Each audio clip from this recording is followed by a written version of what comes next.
Bonjour à tous, bonjour à vous, bienvenue ce matin sur votre antenne, bienvenue sur le Zénith mesdames et messieurs, plaisir encore de savoir que vous êtes très nombreux à nous regarder comme c'est le cas de lundi à vendredi entre 10h et 12h. Nous saluons humblement les Africains, nous saluons humblement chaque peuple du continent africain qui se serait senti fier hier, si vous voulez depuis la journée d'hier, après le retour du président Laurent Gbagbo en Côte d'Ivoire, sujet majeur qui fera également, dont on va s'arrêter là-dessus pendant cette édition de ce 10-12, le Zénith ce matin. Mais surtout, nous nous réveillons à Douala ce matin avec un regard porté dans la commune de Douala 2e, notamment au niveau de Nebel.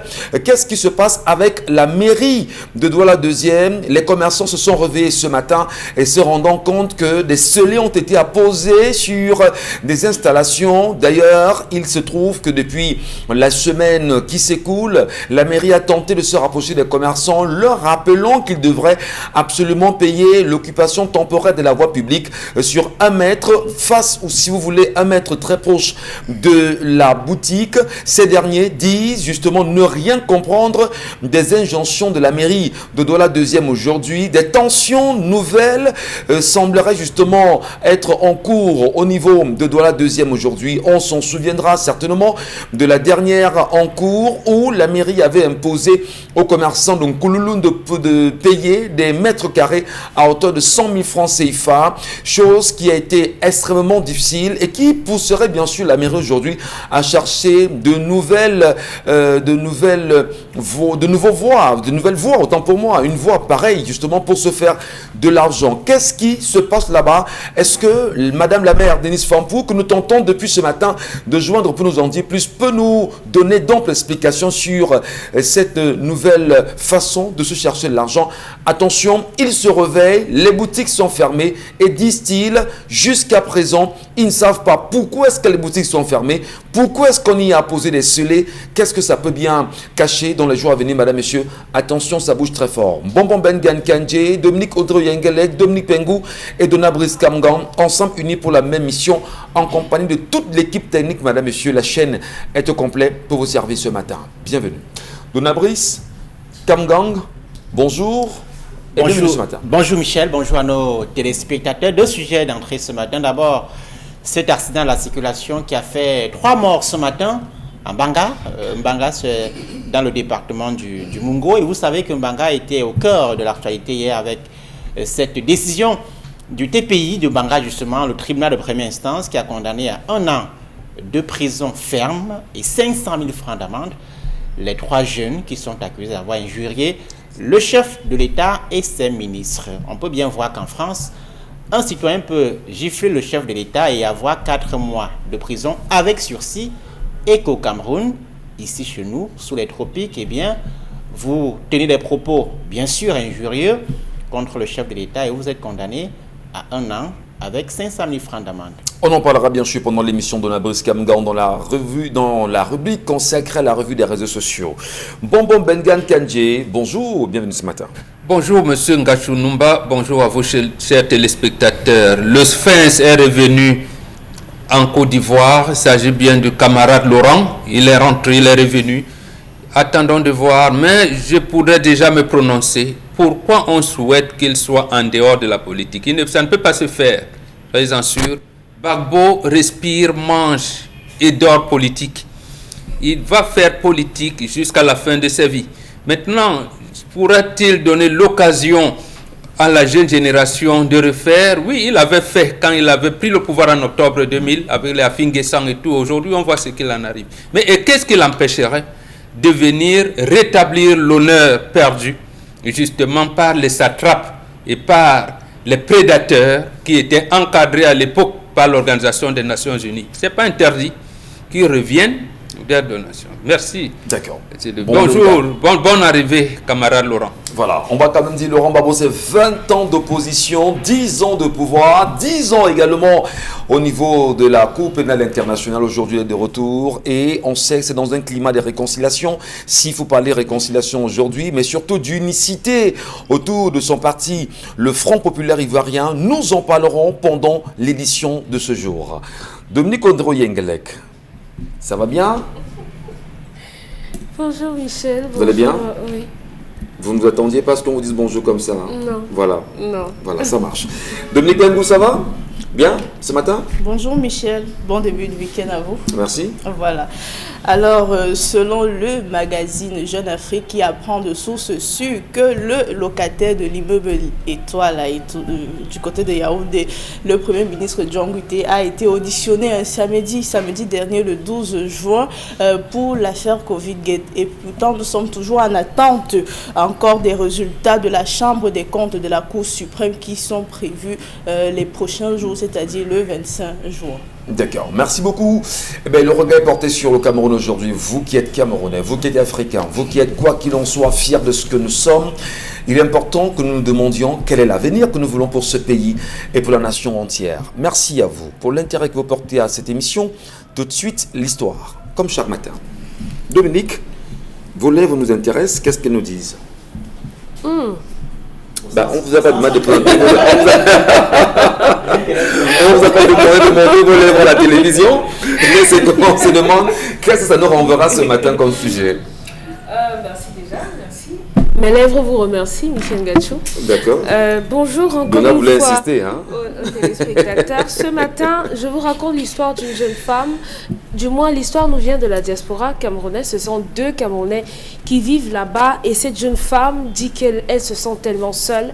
Elle se sent opprimée. Elle dit qu'elle est anéantie, qu'elle est faible et qu'elle est brisée. Ça, ce sont ses mots à elle.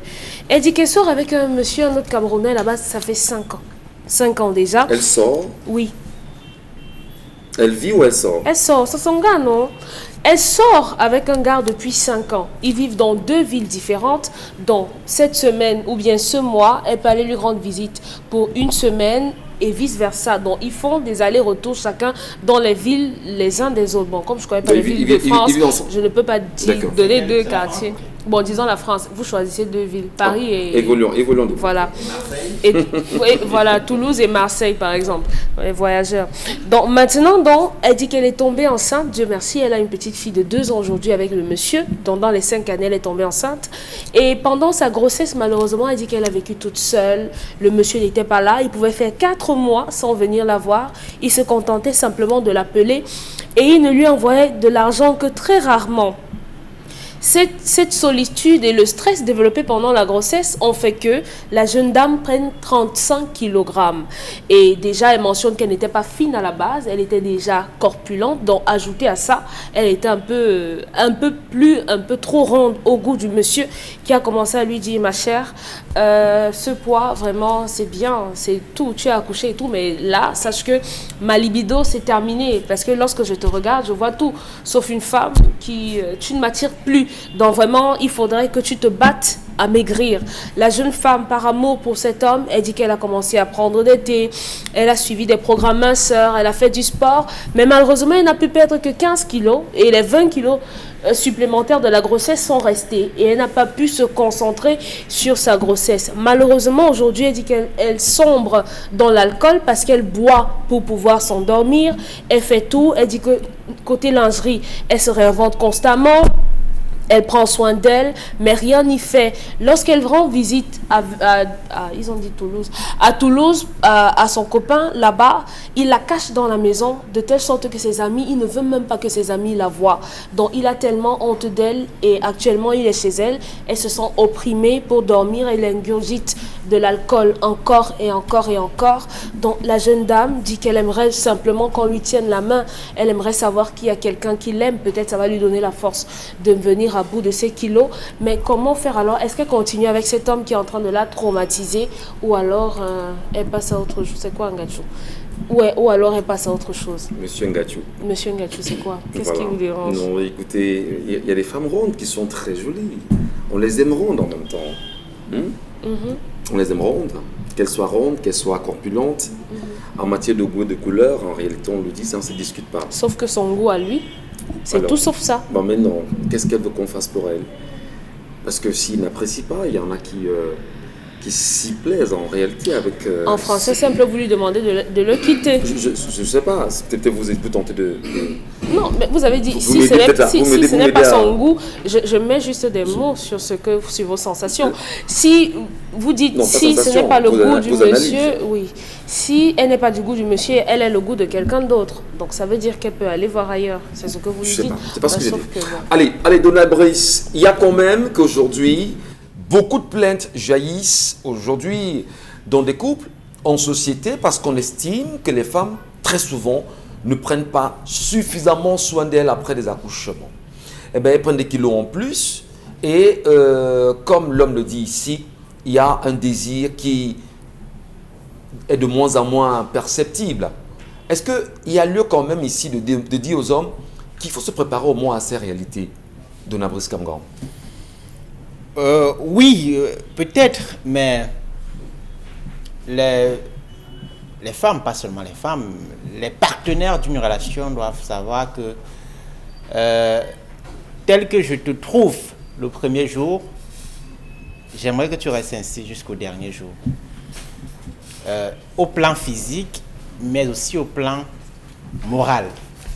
C'est-à-dire que lorsque vous abordez une femme, monsieur Ngachou, vous êtes attiré par quelque chose. Ça peut être des formes physiques, ses valeurs intrinsèques, morales plus tard.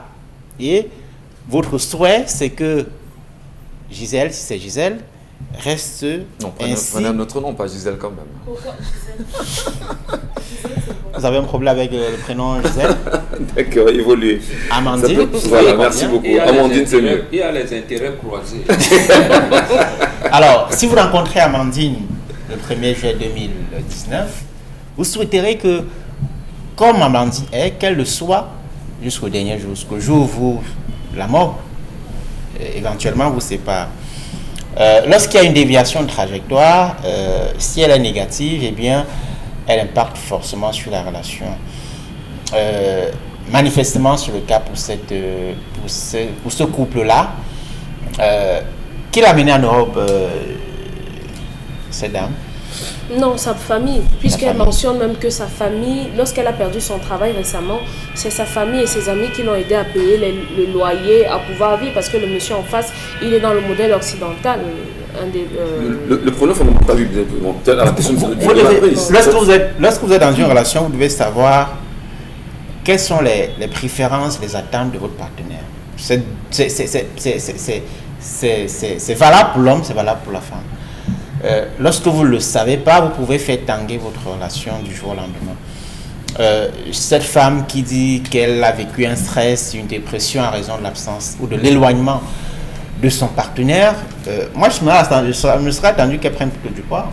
Qu'elle perde plutôt du poids. Qu'elle perde du poids que de prendre. Mais il y en a, il y a des ambiguïtés. Il y en a qui, quand on stresse beaucoup, on prend du poids, et quand on stresse, on perd également du poids. Donc ça peut se justifier avec elle de l'avance. Moi j'ai l'impression, on regarde la façon dont elle nous présente l'histoire, qu'elle n'accepte même pas que son époux puisse être gêné, qu'elle soit désormais une femme de forte corpulence. Elle doit pouvoir admettre fondamentalement, est-ce que nous les hommes, on ne doit pas se préparer justement à voir nos femmes dans ces formes-là à un moment donné, parce que quand on accouche, il y a des changements. Est-ce que c'est pour autant qu'elle ait pris du poids, qu'on doit la regarder comme si elle ne valait rien, et pourtant elle était tout ce qu'elle était de bien, de beau pour nous au départ? Pourquoi est-ce qu'on devrait regarder les choses pareillement? Si une femme accouche et qu'elle prend du poids, c'est tout à fait logique. Mais si la prise de poids est constante, définitive, entre guillemets, si c'est compréhensif, ça peut être gênant pour certains hommes. C'est pour ça que je parle de la compréhension. Elle doit comprendre que c'est gênant pour son mari. Et si elle n'a pas compris, on ne peut pas surmonter cette difficulté. Si elle le comprend, on peut traverser facilement la crise. C'est parce qu'elle n'a pas compris que justement, elle se dit que c'est du rejet. C'est de la gêne de voir que tu es devenue très corpulente alors que j'étais connue avec une forme relativement moins dense. Et c'est ensemble que les deux doivent pouvoir trouver des pistes de solution à cela. Maintenant, aller jusqu'à enfermer sa femme, j'espère qu'il n'y a pas d'exagération. Non, la cacher. Lors des visites des amis et proches, je trouve que c'est quand même un peu excessif, mais c'est la question de l'acceptation de l'autre lorsque la situation change. Merci beaucoup. Dominique Pengou, c'est quand même un sujet majeur qui interpelle les femmes Et les femmes également devraient nous dire comment elles pensent. L'histoire de ce matin pose le problème d'une femme qui estime aujourd'hui, malgré son surpoids, rester très amoureuse de son homme et ne se sent plus justement aimée. Comment est-ce qu'à votre avis on peut résoudre ce type d'ennui, de difficultés, de problèmes? Donna Bus quand même disait tout à l'heure qu'il faudrait voir comment mieux comprendre les préférences de son conjoint et de s'y accommoder. Qu'est-ce que vous en dites vous? À la base, lorsqu'on se met en couple dans une relation, on tient compte justement des préférences des uns et des autres. Et c'est même ça qui favorise, comment je vais dire, la communion dans le couple. À la base, ce monsieur aimait peut-être des femmes fines. Il aurait dû chercher une femme fine. Elle était fine au départ? Non, elle n'était pas fine au départ. Elle a dit qu'elle a toujours eu un poids fort. Mais avec l'accouchement, elle a encore pris des kilos en superflu. 35, voilà. exactement. Donc, il faut donc préciser ce matin que si vous, monsieur, à la maison, vous aimez des femmes fines, prenez des femmes fines. Parce que forcer une femme dans un foyer... C'est non. Non, c'est pas énorme. C'est pas énorme. Allez faire des visites prénatales chez des gynécologues. Ils vont vous dire comment l'accouchement, ce que l'accouchement fait dans la métamorphose du corps de la femme. Donc c'est insultant même. Cette façon de réagir ou d'agir de la part de ce monsieur à l'endroit de sa femme qui a sacrifié son enveloppe corporelle pour donner la vie à sa descendance. Je le dis toujours, l'accouchement c'est un acte sacré. Aucun homme ne devrait banaliser les conséquences qui en suivent parce qu'il y a des conséquences. Donner la vie ne va pas rendre votre femme encore plus jolie qu'avant. Peut-être ça dépendra même encore de certaines femmes parce que la réaction à l'accouchement chez Dominique Audrey ne sera pas la même réaction que chez moi. Ça dépend maintenant. Il y a des façons vraiment très subtiles dans un couple de faire des remarques ou des reproches à un partenaire. Vous ne pouvez pas vous lever un matin, vous dites au partenaire, non, tu es trop grosse, ma libido ne se lève plus. Non, vraiment, c'est insultant. Et ça décourage. Maintenant, nul ne connaît justement, on va dire, les thèmes qu'il a. Non, façon dont elle explique, elle a mentionné les thèmes. Elle a mentionné le fait que le monsieur lui dise de façon des plus désagréables qui existent que madame, tu es une grosse patapouf, je ne peux plus te voir même en peinture. Ah ben non, il faut le traduire comme ça. Vous Il faut le traduire comme ça. Traverser l'histoire. Je ne traverse aucune histoire. Voilà, c'est ce que je fais. C'est ce que je fais. Maintenant, je ne suis vraiment pas d'accord avec le fait que Donald dise que la femme n'a pas conscience du fait que sa prise de poids jeune son homme. Parce que si elle n'avait pas cette conscience, elle ne se serait pas confiée à Dominique Audrey pour qu'on parle de ce problème ce matin. C'est parce qu'elle aime son homme, elle a envie de le reconquérir. Elle a envie vraiment que son homme puisse la regarder comme celle qu'elle était avant, c'est-à-dire la prunelle de ses yeux. Déjà qu'à la base, elle n'était pas si fine que ça. Elle avait toujours son poids. Donc maintenant, ce matin, madame, je veux m'adresser plutôt au monsieur. La prise de poids, certes, peut-être ça ne vous arrange pas, mais il y a vraiment des stratégies qui peuvent amener votre femme. Quand vous dites au monsieur, on met AUX, parce qu'il y a plusieurs monsieur qui vous regardent ce matin. À ce monsieur. Il y a plusieurs monsieur qui vous regardent ce matin qui se retrouvent dans la peau, justement, de ce monsieur-là. Oui. Alors maintenant, qu'est-ce qu'on peut dire pour aider les hommes qui ont des problèmes, qui regardent certainement leurs femmes, on va dire, pas avec un bon œil, afin qu'ils puissent trouver le juste équilibre. Alors à ces hommes ce matin qui ont le même problème que celui qui est posé sur ce plateau, il faut passer vraiment par des stratégies. On n'est pas forcé d'utiliser les paroles pour faire entendre raison à quelqu'un. Ouais. Vous savez que votre femme a pris du poids, elle doit le perdre. Elle doit le perdre comment? À travers des astuces. Parce que le fait d'abord de la galver de thé minceur, de stupéfiants qui peuvent faire fondre des graisses, il y a des stupéfiants et des thés minceurs qui nous retrouvent dans la famille des insuffisances rénaux plus tard, ou encore dans la famille du diabète et de l'obésité, des insuffisances rénales, plus tard, et dans la famille même des diabètes de type 3. On suit votre émotion. Voilà.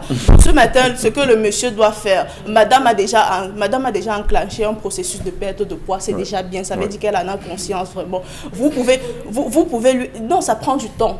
35 kilos, ça ne peut pas finir comme ça. Parfois même, vous voyez des témoignages des personnes qui vous disent qu'ils ont pratiquement fait du sport pendant 5 ans pour perdre 10 à 20 kilos. Ça dépend du corps. Donc ce monsieur doit avoir la patience et surtout doit pouvoir montrer le grand amour qu'il a envers sa partenaire, parce que c'est grâce à vous, c'est à cause de vous, c'est même pour vous qu'elle a pris ces 35 kilos. Vous l'accompagnez dans son processus de perte du poids. Vous pouvez vous lever un matin, vous faites du sport ensemble, vous pouvez faire des exercices, vous pouvez cibler. Même si vous ne vivez pas ensemble, vous pouvez avoir un programme. Peut-être chaque week-end, on décide d'aller en salle de sport ensemble pour pouvoir montrer que vous l'accompagnez, vous l'encouragez. Parce que le fait même de l'encourager, de lui signifier que vous êtes au courant du fait qu'elle est en train de perdre du poids, cela va beaucoup l'aider.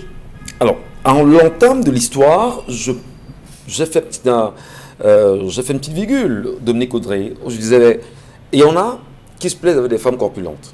Oui. Il y en a qui ne s'y plaisent pas pratiquement. Comme vous. Je n'en savais rien. Qu'est-ce que vous en dites, vous, De quoi? de l'histoire? Qu'est-ce que vous dites à la dame? Et qu'est-ce que vous dites aux hommes qui se retrouvent dans ces positions, y compris aux femmes qui actuellement peuvent être en surpoids? Et il faut d'ailleurs leur dire qu'elles sont très jolies aussi en surpoids. Hein. C'est pas parce qu'on est en surpoids qu'on n'est pas belle. Il y en a. Non, mais écoutez, on ne fait peut-être pas de promotion du surpoids parce qu'on sait en même temps qu'il y a des conséquences énormes du point de vue sanitaire. Mais il faut également dire que celles qui sont corpulentes et rondes, pour la plupart, sont très belles. Hein. D'ailleurs, il y a un événement Miss Ronde et Belle. Un truc comme ça. Oui. Voilà. Dominique, nous vous écoutons ce matin. La réaction à chaud, lorsque j'ai parlé avec Donald l'a appelée Amandine, c'est que je lui ai posé la question, mais cet homme qui vous met autant de pression pour que vous perdiez du poids après avoir donné naissance à son enfant, pourquoi il n'a pas la même pression pour vous épouser? C'est bizarre. Pourquoi il n'a pas la même pression pour vous donner de quoi payer au moins votre loyer? C'est bizarre. Donc, non seulement il ne vous aide en rien, mais en plus, il vous met dans un stress. C'est quoi le rapport? Le rapport, c'est qu'il ne sert à rien.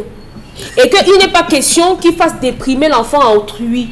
Vous êtes dans une relation avec un homme, vous perdez votre emploi, et celui-ci, il est couché chez lui, il se contente de vous appeler pour vous dire au téléphone qu'il vous aime, alors que votre mère, vos frères et vos amis savent que vous partagez la vie d'un homme avec qui vous faites joujou, mais c'est eux qui vous aident à payer vos factures.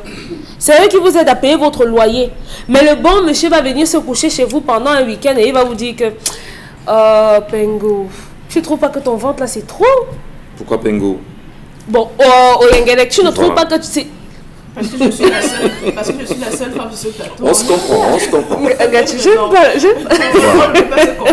On peut poursuivre votre analyse, Dominique Audrey. Donc, à un moment, oui, on doit faire des compromis parce qu'on doit faire plaisir à son amant, à son gars, parce que c'est tout ce qu'il est. Je vois même pas de mariage là-dedans.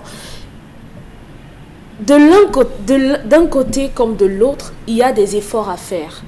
Elle, de son côté, elle a pris conscience de ce qu'elle a un peu devenue un peu plus ronde. Par conséquent, elle prend un peu plus de place. Mais elle continue de s'enfoncer dans cet état parce que quoi? En face, il y a un homme qui lui a fait perdre confiance en elle. Lorsque vous passez le temps à dire à votre partenaire, votre conjointe que vraiment je trouve que tu es trop maigre, je trouve que tu n'es pas suffisamment ci, je trouve que tu n'es pas suffisamment ça, que tu n'es pas assez bien pour moi, on voit en face un homme qui se dit, lorsque je regarde cette femme, je ne vois que de la souffrance. Et personne n'a envie de s'enticher de ce genre de personne. Non, vous sapez la confiance que les femmes peuvent avoir. Beaucoup de gens ne le savent pas, mais la confiance en soi est tellement minime. On peut bien marcher dans la rue, se bomber le torse, mais parfois, la plupart des personnes, au fond, manquent de confiance en elles. C'est juste une carapace qu'on montre aux gens comme ça en dehors. Et lorsque quelqu'un arrive à vous la briser au niveau de votre morale, on a des gens qui finissent par... Qu'est-ce qu'il doit dire? Comment est-ce qu'il doit la rassurer? Ben, écoute chérie, j'aime ce que tu es, je t'aime comme tu es, mais je pense que tu feras un effort. Et pourtant, c'est pas vrai? Ou bien il faudrait trouver des mots justes, le moment, la manière, le milieu, pour pouvoir le dire? Qu'est-ce qu'ils vous ont dit, Dominique? Michel, les individus varient d'une personne à l'autre. Il y a des personnes dont le stimuli à l'insulte ou bien à la pression fonctionne. D'autres sur qui vous effectuez une certaine pression et ces personnes vont se braquer et ne comprendront plus rien du tout. Il y a des personnes avec qui il faut avoir un dialogue, une conversation posée d'adultes civilisés ou bien de personnes civilisées pour que ça marche. Et visiblement, cette femme fait partie de cette catégorie-là. Ça ne sert à rien de dire à votre femme, vraiment lorsque je te regarde, tu ne peux même pas provoquer une simple réaction d'homme chez moi.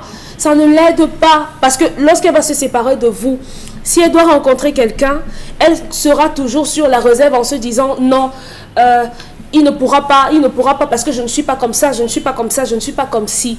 Lorsqu'on est avec quelqu'un, on connaît les faiblesses de notre partenaire et on travaille dessus pour que la personne s'en sorte plus forte. Donc, si vous avez des choses à redire sur ce que sont vos partenaires, il y a un moment adéquat et il y a des mots. Peut-être faites-lui savoir que ton surpoids ou bien la façon dont tu as pris du poids aujourd'hui fait que s'il y a un problème, si l'enfant a par exemple un problème, le temps d'arriver, une catastrophe peut arriver, tu peux développer de l'hypertension. Écoute, tes pieds sont en train d'enfler, racontez même des bobards. Il y a mon ami. Il faut mentir pour voilà. Bon, ça c'est pas un mensonge, c'est juste ne pas lui dire la vérité, la vraie vérité. Donc il y a que tu peux lui dire. Moi, j'ai mon ami qui m'a parlé, sa tante récemment. Sa tante avait tel nombre de kilos et tout. Et on lui a découvert une maladie comme ça qui a fait qu'on l'opère et bam, sa tante est morte comme ça. Donc vraiment, j'aimerais pas te perdre et tout. Donc il faut savoir comment ménager les gens, surtout quand il s'agit de confiance en soi. C'est sensible. Alors, Mbombo Mbenga, on se retourne vers vous parce qu'en réalité, vous avez une expérience de la vie que beaucoup n'ont pas assurément sur ce plateau. Et au regard des réalités sociétales aujourd'hui, il y a quand même que vos frères, vos petits frères, vos grands frères aussi vous ont souvent posé de pareils problèmes. Mais dites-nous concrètement, qu'est-ce qu'il y a lieu de dire aux hommes et aux femmes qui vivraient dans ces réalités aujourd'hui pour que chacun puisse retrouver l'équilibre au sein des couples, Mbombo? Qu'est-ce que vous leur donnez, prodiguez comme conseil ce matin? Je ne sais pas. Je n'aime pas l'expression l'enfant de la rue parce qu'il n'y a pas de maternité où la rue accouche. J'ai l'impression que ce garçon a grandi dans la rue. Oui. J'ai l'impression, il n'a pas. C'est un problème ça, ce que pose là, c'est un problème. Comment? Non, vraiment, la génération. Non, c'est le problème que vous posez. C'est elle qui pose le problème ce matin. Ça nous dépasse. Mais non, elle met la femme en stress, dans le stress. C'est vrai. Augmenter 35 kilos, c'est énorme, c'est beaucoup. Ouais. Mais comment on pose ce genre de problème pour ce garçon? Ce garçon, il est nul, il ne sait rien. Il ne sait rien du mariage, il ne sait rien des relations interindividuelles. Je dis bien, il ne sait rien. Et le drame, c'est justement qu'ils sont dans une société occidentale, ils sont occidentalisés et ils ne savent même pas comment les choses se font. J'ai certains de mes enfants qui sont allés à l'école. Je les entends souvent dire, bon, quand tu aimes quelqu'un parce qu'il est beau, tu l'aimes vraiment? Non. Le jour où il va perdre sa beauté, tu fais comment? Tu le fuis. Tu le fuis, ça veut dire que tu l'aimes. Si tu aimes quelqu'un, tu aimes quelqu'un parce qu'il est un athlète. Le jour où un accident arrive, il n'a plus sa position athlétique, tu ne vas plus l'aimer, ça veut dire que tu l'aimes? Chez nous, justement, je ne vais prendre que ça. Regardez toutes les statues des femmes. Ouais. Depuis, regardez les statues des femmes. On montre une poitrine imposante, les fesses, c'est un nombre. Comment on reconnaît les femmes? Voilà, d'abord, commencez à regarder ces choses-là. Et j'ai commencé par vous qui êtes allés à l'école et de tout. Autre chose, et je voudrais dire, le mariage, c'est quoi? C'est le respect, l'assistance et l'accompagnement. Est-ce que ce monsieur, ce jeune homme accompagne, sa compagne, comme on dit souvent, vous êtes sa partenaire? Parce que quand je mets accompagner, ils ne savent même pas ce que veut dire accompagner quelqu'un, assister quelqu'un. On va entrer là dans les notions de grammaire, de lexique qui vont nous perdre. C'est pas important. Il n'a rien d'aucune notion dans les relations individuelles. Donc, chez nous, justement, tout le monde savait, même si vous vous mariez, la fille a 18 ans, le garçon a 20 ans. Les premières choses qu'on vous donne, les premiers cours, les premières notions, c'est que lorsque votre femme va commencer à coucher, elle va changer. Et ces notions-là, on les connaît longtemps à l'avance parce que vous entrez dans une famille où généralement la physionomie est de telle ou de telle ou de telle catégorie. Ça, on le sait, on l'intègre. Donc, lorsque la statue de la fille, de la femme change, vous allez le savoir et vous l'accompagnez donc. On vous prépare pour justement, oui. On vous accompagne. Vous devez accompagner votre partenaire. C'est pour ça que le problème de mon mari a eu un AVC, ma femme a eu un AVC, vraiment ça cause problème. Ça, c'est des conneries dans un couple. Nous, alors, vous ne savez pas ce qu'on appelle aimer quelqu'un. ou s'engager dans une relation avec quelqu'un. Ouais.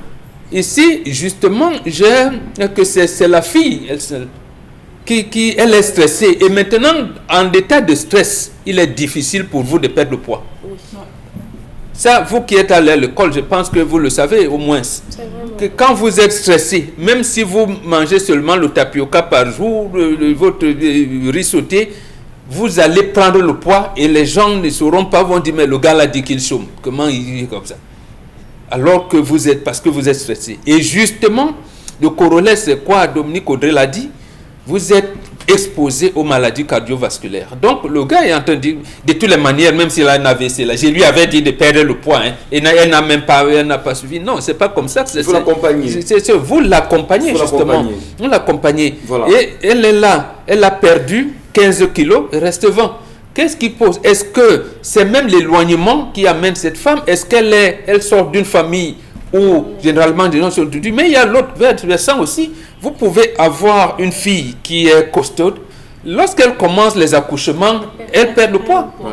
Elle perd le poids. Donc, ces choses-là, nous, le bantou indigène, on l'a intégré longtemps avant. Mais alors, vous les évoluez, vous n'avez pas. Alors, donc, ma fille, comme elle a même commencé à te mettre à l'écart, vraiment, rétablis-toi, ressaisis-toi, dis-toi, c'est peut-être pas mon homme.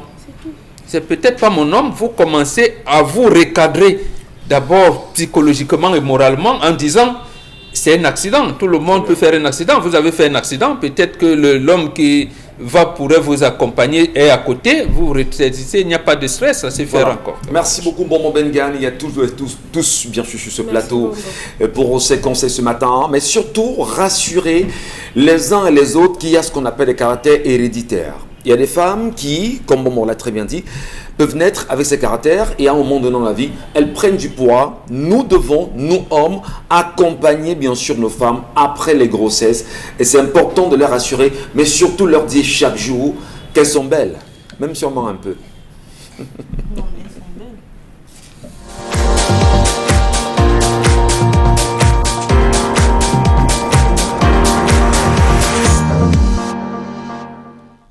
J'interpelle la conscience nationale ce matin sur l'impasse autour du recensement général de la population au Cameroun. Combien sommes-nous aujourd'hui dans notre pays? Bien malin celui qui pourrait apporter une réponse précise à cette question. La réponse à cette question est pourtant capitale dans tous les États. Nous pourrons ajouter dans tous les États qui se veulent sérieux. La réponse à cette question renvoie au recensement général de la population. Qu'est-ce que le recensement général de la population? C'est le comptage qui permet de déterminer la taille et les caractéristiques de sa population. Il faut entendre par caractéristique le nombre de jeunes, de vieux, le nombre de femmes, le nombre d'hommes. Pour le cas du Cameroun, il faut ajouter les caractéristiques de l'habitat. À quoi sert le recensement général de la population? Lorsqu'un État fixe ses objectifs en matière de construction d'écoles, d'hôpitaux, de routes, de ponts, il se fonde sur la taille actuelle de sa population, ses caractéristiques, la façon, et c'est essentiel, la façon dont cette population va évoluer, va croître avec le temps. Lorsqu'on a fini de le dire, chacun peut percevoir très aisément le rôle capital que joue le recensement général de la population. En un mot comme en mille, on pourrait dire que sans maîtrise de sa population, il n'y a pas de planification possible et donc pas de développement. À ce titre, le Cameroun est une grosse curiosité planétaire. Voici un pays qui projette son émergence en 2035, mais qui ne sait pas quelle est la taille de sa population depuis 20 ans. Le dernier recensement de la population au Cameroun date de 2005. Ces résultats ont été publiés en 2009, c'est-à-dire 4 ans plus tard, ce qui est un problème. Passons. Depuis exactement le 15 septembre 2015, le président de la République a publié un décret instituant le 4e recensement général de la population et de l'habitat. Officiellement, ce recensement était prévu pour se dérouler en 2016, c'est-à-dire un an après. Nous sommes en 2021. Rien n'a démarré malgré la création du BUCREB, le Bureau central de recensement général de la population, basé à Yaoundé. D'après des informations officielles, le 4e recensement général de la population et de l'habitat, qui est attendu, nécessitera la somme de 25 milliards de francs CFA.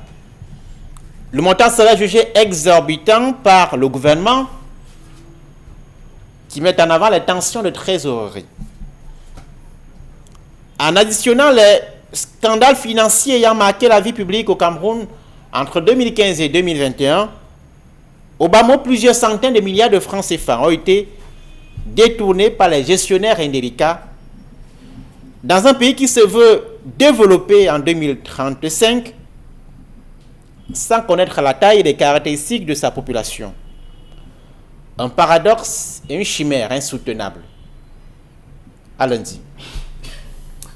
Donald Brice Kamgan, merci beaucoup. Ce matin, vous remettez bien évidemment le doigt sur la question du recensement au Cameroun. Et une question qui semble ne pas inquiéter les Camerounais aujourd'hui.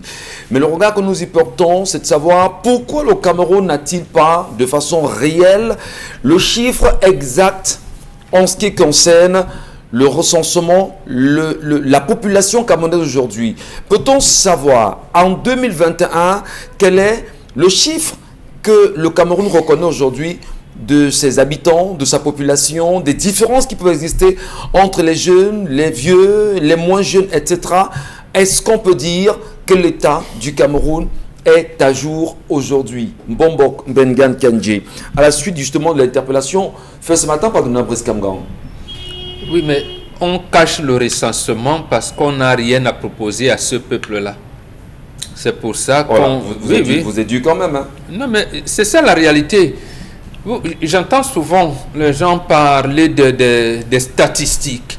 Oui, il y a un nombre de jeunes, tant nombre de ceci, tant nombre de femmes battues, tant nombre de celles, tant nombre. La population rurale, apparemment, il existe même une agence de l'électrification rurale. Il existe, mais on le fait donc pourquoi?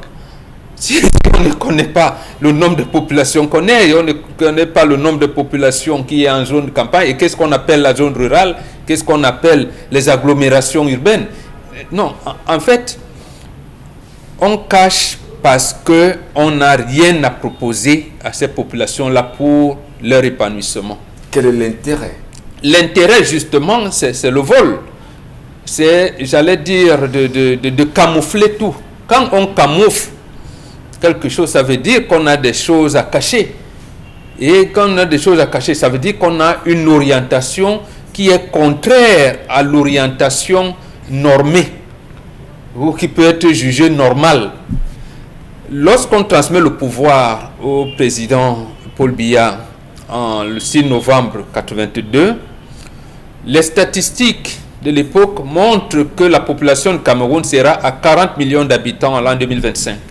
Suivant un taux de natalité de la population qui était de l'ordre de 3% et qui allait augmenter à 3,5, ainsi de suite, ainsi de suite. Il y a eu apparemment un recensement général de la population en 1987. Les résultats sont arrivés 3 ans plus tard, quand c'était même plus faisable. Il y a eu un autre recensement, je ne sais pas, en 2015 dernièrement. 2005, où c'est plus de... 2009. En 2009, 4 ans plus tard, qu'on vous donne les résultats. C'est pour faire quoi? Pour faire quoi? En fait, qu'est-ce qu'on veut cacher? Si on veut prendre l'action, l'option du développement d'un pays, on doit savoir qui sont les citoyens de ce pays. Qui sont les étrangers? Ils sont au nombre de combien? Ils habitent où? La population compte souvent de jeunes, donc de 0 à 18 ans, est de nombre de combien? Le taux de naissance, comment les gens parcourent, les femmes accouchent, comment? Y a-t-il j'avais dit dans le recensement de la population, il ne s'agit pas seulement de savoir que bon, venez, vous avez combien d'enfants? Vous avez combien d'enfants, vos enfants? Non, ce n'est pas seulement ça. c'est-à-dire compter les gens, non. C'est tout cela.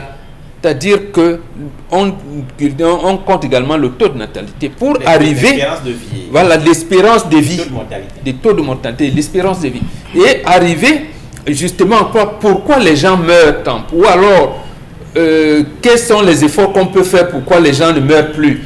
Le taux de scolarisation, on appelle de l'analphabétisation et tout. C'est à ce moment qu'on va comprendre que, bon, les indigènes comme Bomborbi n'a que son set, mais on peut quand même, il y a des indigènes qu'on peut mettre quelquefois sans faire une faveur parce qu'ils ont quelque chose dans la tête. On peut les mettre avec les évoluer parce qu'ils vont leur dire quelque chose et qu'ils seront compris.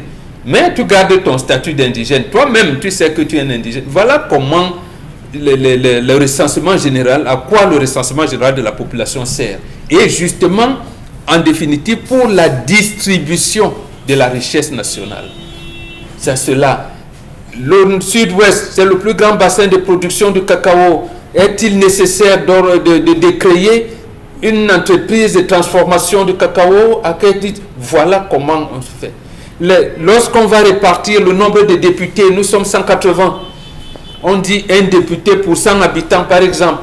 Voilà comment on va déterminer le nombre de députés par circonscription électorale, par-ci, par-ça. Et bon, maintenant, est-ce qu'un département peut avoir combien? 4 arrondissements. Bon, pour créer un arrondissement, il faut à peu près combien? On regarde. Donc, en fait, le recensement général de la population permet ce qu'on appelle la planification du développement pour l'épanouissement. C'est même l'élément central, fondamental sur lequel les politiques nouvelles devraient s'appuyer.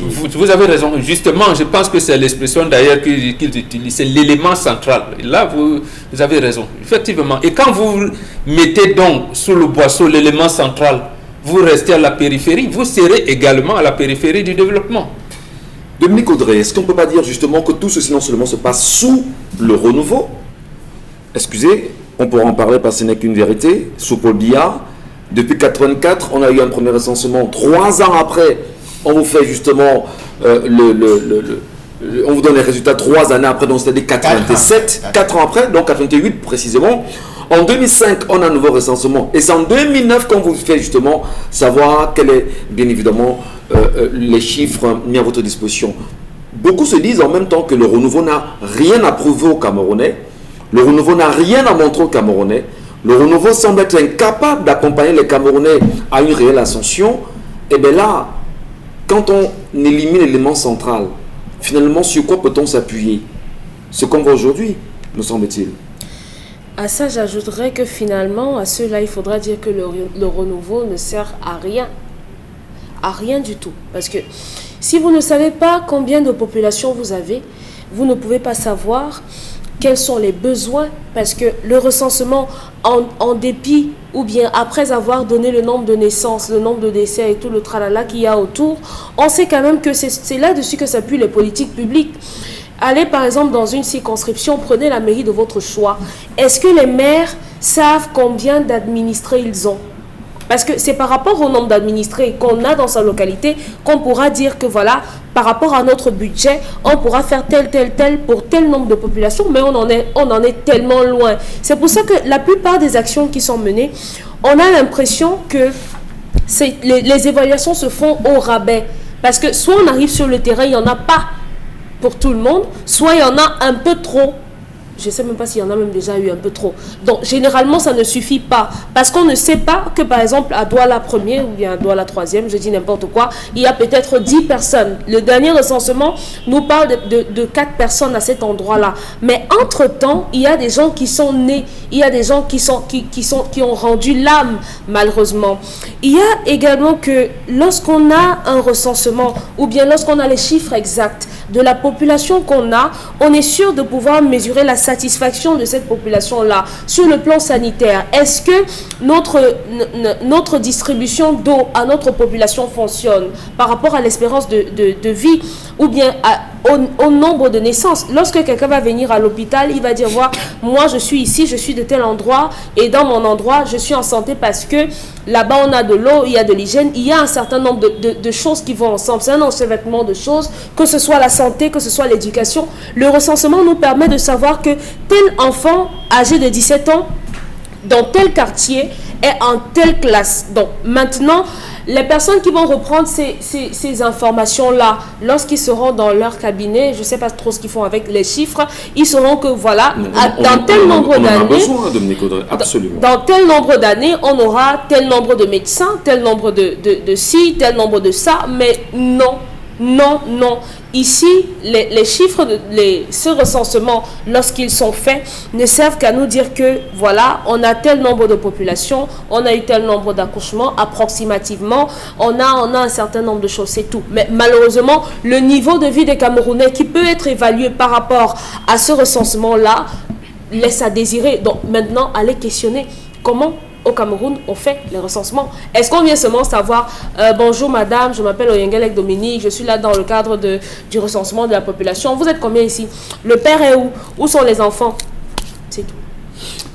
Alors, Dominique Pengou, je voudrais bien qu'on se le dise. Avant les élections de 2018, on a entendu pas mal d'hommes politiques donner leur plan, je veux dire, leur projet politique. Je sais pas, il ne faudrait pas qu'on ait l'impression. Maurice Kamto quand même a fait un trait là-dessus sur la question de la décentralisation. Les Camerounais qui devraient savoir quel est l'effectif global qu'ils ont aujourd'hui. Est-ce qu'on va dire quand même que c'est un sujet sur lequel chaque Camerounais devrait du moins un sujet qui devrait intéresser chaque Camerounais, Dominique Pengou, pour se dire mon avenir ou l'avenir de chaque Camerounais se joue sur cette question justement liée au recensement. Parce que quand on sait exactement combien nous sommes, on parvient à mieux comprendre nos besoins et on parvient à mieux structurer les politiques pour qu'on puisse avoir un avenir meilleur. Vous croyez que les Camerounais s'intéressent à ça quand même? Les Camerounais devraient à partir d'aujourd'hui s'intéresser à ça parce que c'est assez grave. Si depuis 1960 jusqu'en 2021, on a eu seulement 3 recensements, 3 pseudo-recensements, parce que même les chiffres ont été approximatifs. Vraiment, et le 4e qui a été programmé depuis 2015, donc 6 ans plus tard, on n'a pas pu faire un recensement à nouveau au Cameroun.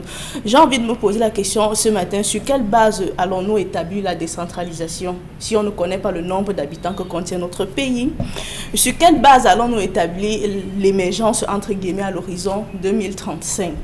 Sur quelle base allons-nous établir le développement, que ce soit urbain ou rural, si on ne connaît pas le nombre d'habitants que regorgent nos localités rurales ou encore le nombre d'habitants que regorgent nos localités urbaines, parce que là aussi ça met à nu le problème de l'exode rural qu'on a oublié il y a de cela belle lurette, parce que ce problème enterre plusieurs secteurs d'activité, l'agriculture, l'élevage, la pêche, la cueillette et tout ce qui va avec l'économie qui s'en vient. Voilà. Sur quelle base je vais prendre un ministère assez palpable, puisque avec l'avènement de coronavirus, sur quelle base le ministère de la Santé publique et le gouvernement a pu faire venir les vaccins au Cameroun, puisqu'on ne connaît même pas le nombre de populations qu'on a, et on ne connaît même pas le nombre de populations qui pourraient se faire vacciner. Sur quelle base avons-nous commandé les vaccins? En 2019, le chef de l'État lui-même demandait la carte sanitaire. Oui, donc parce pour dire qu'on a des hôpitaux d'arrondissement, des hôpitaux de ceci, justement c'est sur la base. Donc dit que le chef de l'État lui-même ignore la carte sanitaire de son pays. Il a demandé, il avait promis ça. Donc c'est assez grave parce que c'est de là que tout commence. Et si on ignore même d'abord la fondation, comment allons-nous tolérer une maison? Alors ça veut dire que la fameuse décentralisation, l'émergence, tout ça, ce n'est que des mots sur papier, parce que même sur le terrain, s'il faille les appliquer, on est obligé de recommencer dès le départ, c'est-à-dire de réactualiser la question de recensement de la population au Cameroun. Ça veut dire que le renouveau nous a menti pendant 30 ans. On peut le dire comme ça, parce que si on s'en tient à ce qu'ils nous ont dit, ils vont faire sur quelle base? On ne connaît même pas le nombre de populations qu'on est. Sur quelle base on va se projeter? Aucune. Qu'est-ce qu'on fait dans ce cas? Les Camerounais devraient-ils demander, je ne sais pas, peut-être le Parlement, j'insiste encore le Parlement, avec le souris qui passe avec. Vous donnez tout le pouvoir au Parlement, oui. C'est quand on se pose la question. Non, c'est que Nietzsche nous donne un peu d'espoir. Quand on parle Nietzsche nous donne un peu de l'espoir. C'est pour ça que faire quoi. On veut est-ce que le Parlement peut plaider pour... En fait, est-ce que M. Nietzsche peut faire quelque chose dans ce sujet? En fait, de façon, avec la parole, on est en train juste de donner la réelle place du Parlement, que le Parlement Parlement devrait occuper dans un pays. Pas qu'on surestime le Parlement. On a trop sous-estimé le Parlement camerounais, ou encore le Parlement camerounais s'est trop sous-estimé elle-même. Et de façon, de façon orale, on est en train de se dire le Parlement a plus de pouvoir qu'elle ne fait entendre aux populations. Alors, Donna Brice, en une minute, avant qu'on ne passe bien sûr la pause, qu'est-ce qu'on dit dans ce cas? Il faut encore réappeler le chef de l'État, parce que c'est lui très souvent qui est à l'origine d'un recensement. C'est lui qui décrète en même temps l'ouverture et organise cela. Qu'est-ce qu'il faut faire? Parce que là, on est quand même dans un septennat qui est assez compliqué aujourd'hui. Va-t-il nous laisser comme ça, M. Kamga? Alors, vous me posez une question difficile, je ne suis pas dans ces secrets, mais ce que je sais, c'est que le gouvernement parle de 25 milliards. Le comité technique qui doit mettre en œuvre ce recensement général a adopté le budget de 25 milliards de francs CFA pour ce recensement. Le gouvernement estime que c'est beaucoup parce que le dernier recensement de 2005 avait coûté 8 milliards de francs CFA, financé à 80% par l'État et à 20% par le Fonds des Nations Unies pour l'enfance, l'UNICEF, et le Fonds des Nations Unies pour la population. Cette fois-ci, les partenaires techniques internationaux n'apportent pas de financement. Le gouvernement dit être en difficulté, même si dans la réalité, on observe qu'avec un certain nombre de libertés que les fonctionnaires, les agents publics se prennent avec la fortune publique, on est en droit de se demander quelle est la pertinence de dire qu'il n'y a pas de l'argent pour ce recensement. Il y a beaucoup d'enjeux autour de cette affaire parce que vous savez que le Cameroun vient d'adopter en 2020 une nouvelle stratégie nationale de développement sur la période 2020-2030, ce qu'ils appellent la SND 30. On est parti du DSCE qui a échoué à la SND 30. À la SND 30 aujourd'hui, sans savoir combien nous sommes. Donc, on programme. Vous savez que la nouvelle stratégie est orientée fortement sur les questions de développement d'infrastructures, routes, ponts, ainsi de suite, barrages, tout ça. On ne sait pas combien nous sommes, mais on projette de la construction des routes, ainsi de suite. C'est incroyable. Enfin, il y a aussi des enjeux de sécurité. Vous savez qu'avec les crises qui sont dans la zone Afrique centrale, RCA, Tchad et tout ça, beaucoup de compatriotes, beaucoup de citoyens de ces pays-là ont retrouvé le Cameroun. Il est important de savoir combien sont-ils, où sont-ils pour les questions de sécurité.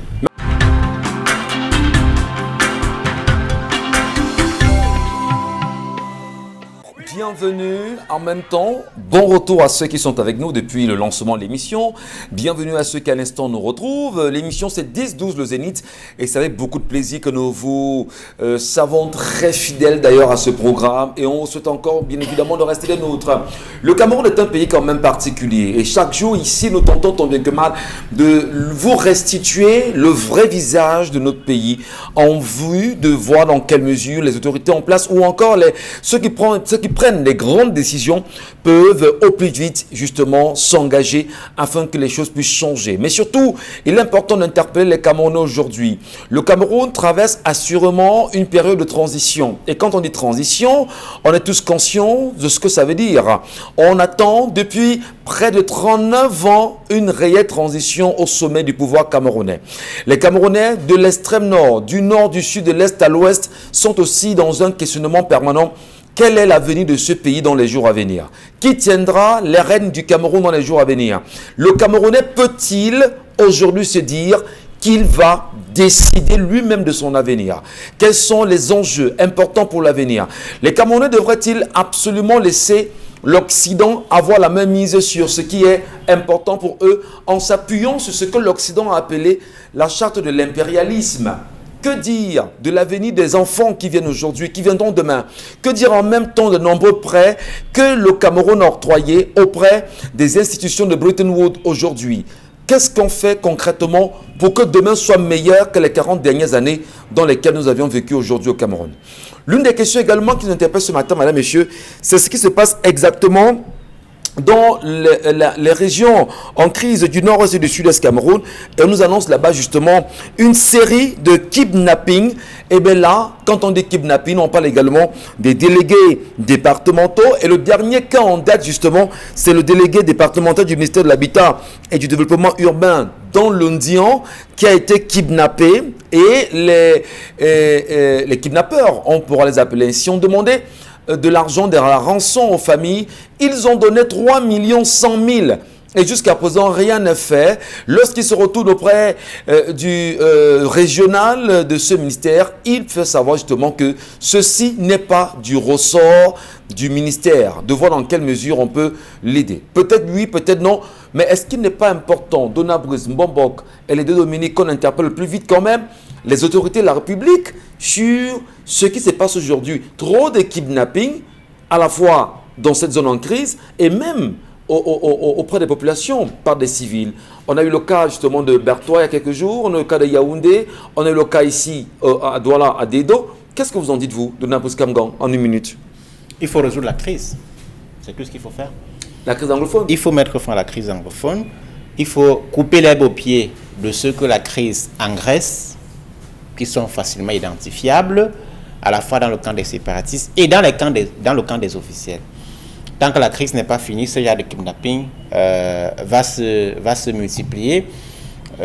Celui-ci est particulier parce que ça a visé des officiels, 6 officiels camerounais en service dans la région du sud-ouest, dans le département d'Undian précisément, mais des citoyens ordinaires non moins importants sont kidnappés au quotidien. La solution ultime, c'est la résolution de la crise, pas une réelle volonté politique. Pour l'instant, c'est ce qui manque le plus. Voilà. Bon, qu'est-ce qu'on en dit rapidement sur cette question? 2 choses. La première, c'est regrettable parce qu'on ne sait pas si ces compatriotes sont entre les mains des bandits, parce que beaucoup de gens se sont armés et qui risquent leur vie, ou alors entre les mains, j'allais dire, des séparatistes dont on peut, j'allais dire, négocier. Voilà l'embarras dans lequel on se trouve. Mais je suis tout à fait d'accord avec les orientations de Donald Brice Kamgan. Donc, maintenant, il faut trouver quelqu'un qui fasse la médiation.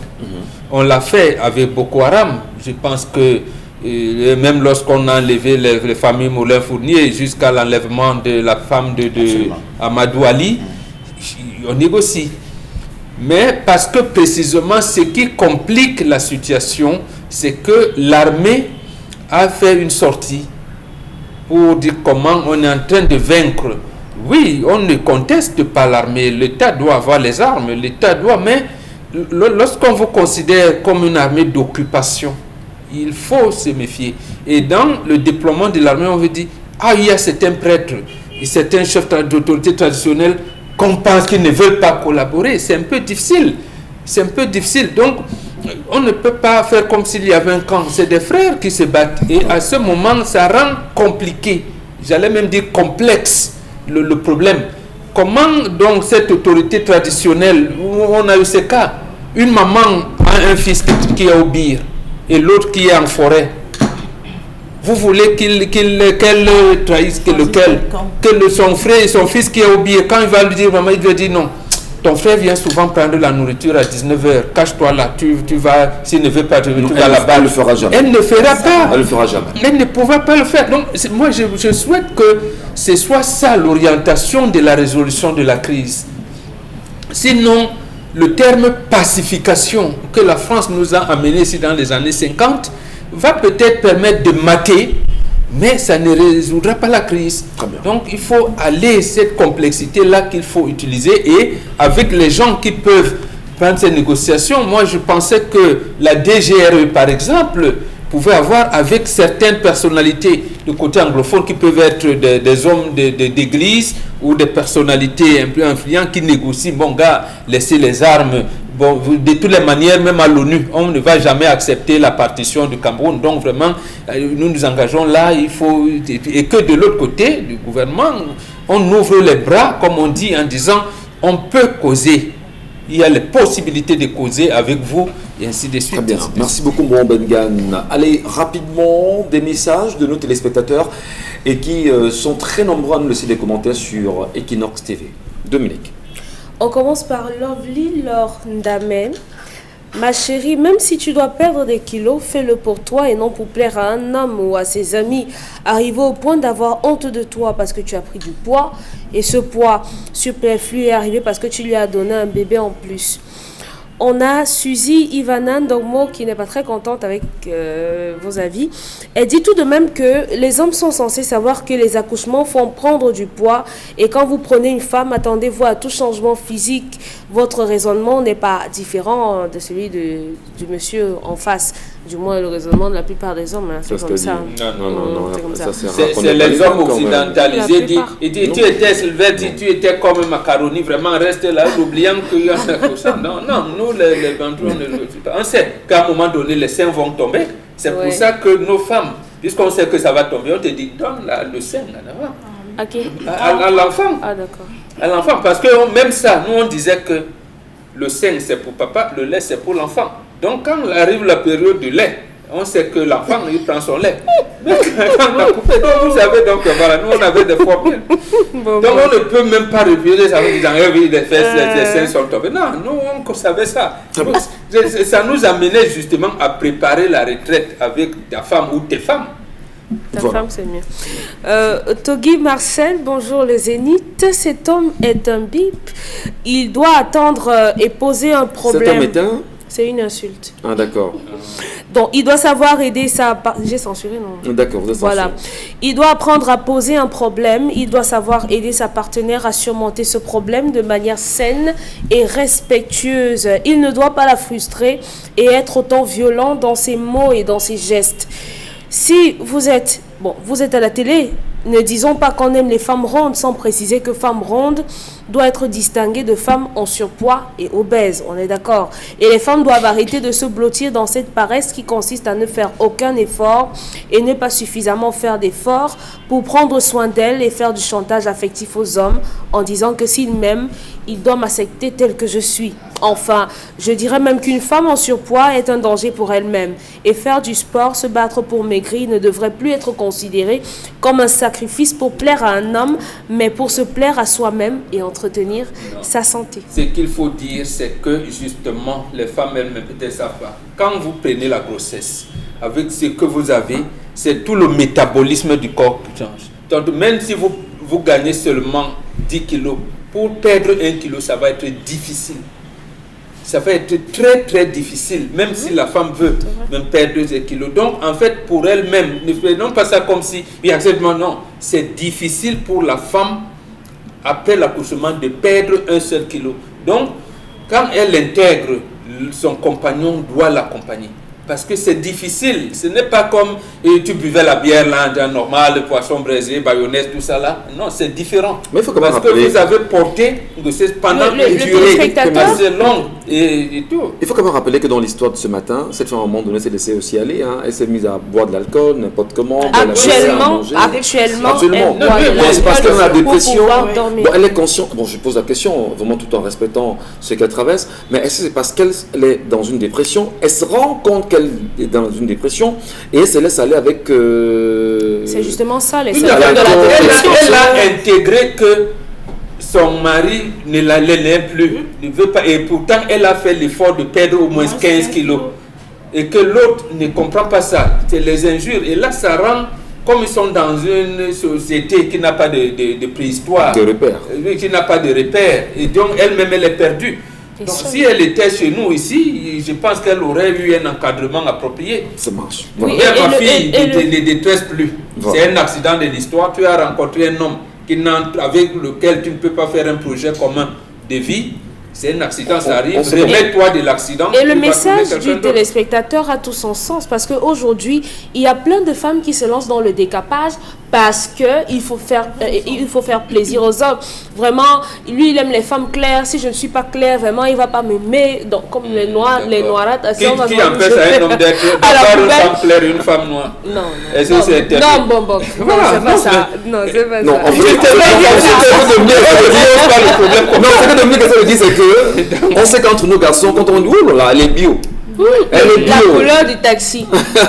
Mais justement, il faut donc faire les différences entre le bio qui est bio et le bio qui est forcé. Et c'est pour ça que le monsieur dit qu'il faut que les femmes arrêtent. Le bio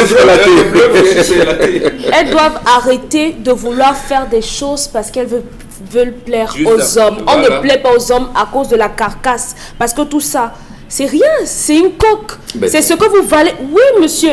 Bon, Mokla dit ici, si un homme est beau sur le visage et qui reçoit de l'acide, vous allez le quitter parce qu'il arrête d'avoir son doux regard et ses fossettes et tout. Pourtant, si vous avez un homme qui de base est respectueux, a la crainte de Dieu, un homme qui sait vous parler, un homme qui est attentionné, ça ne se perd pas.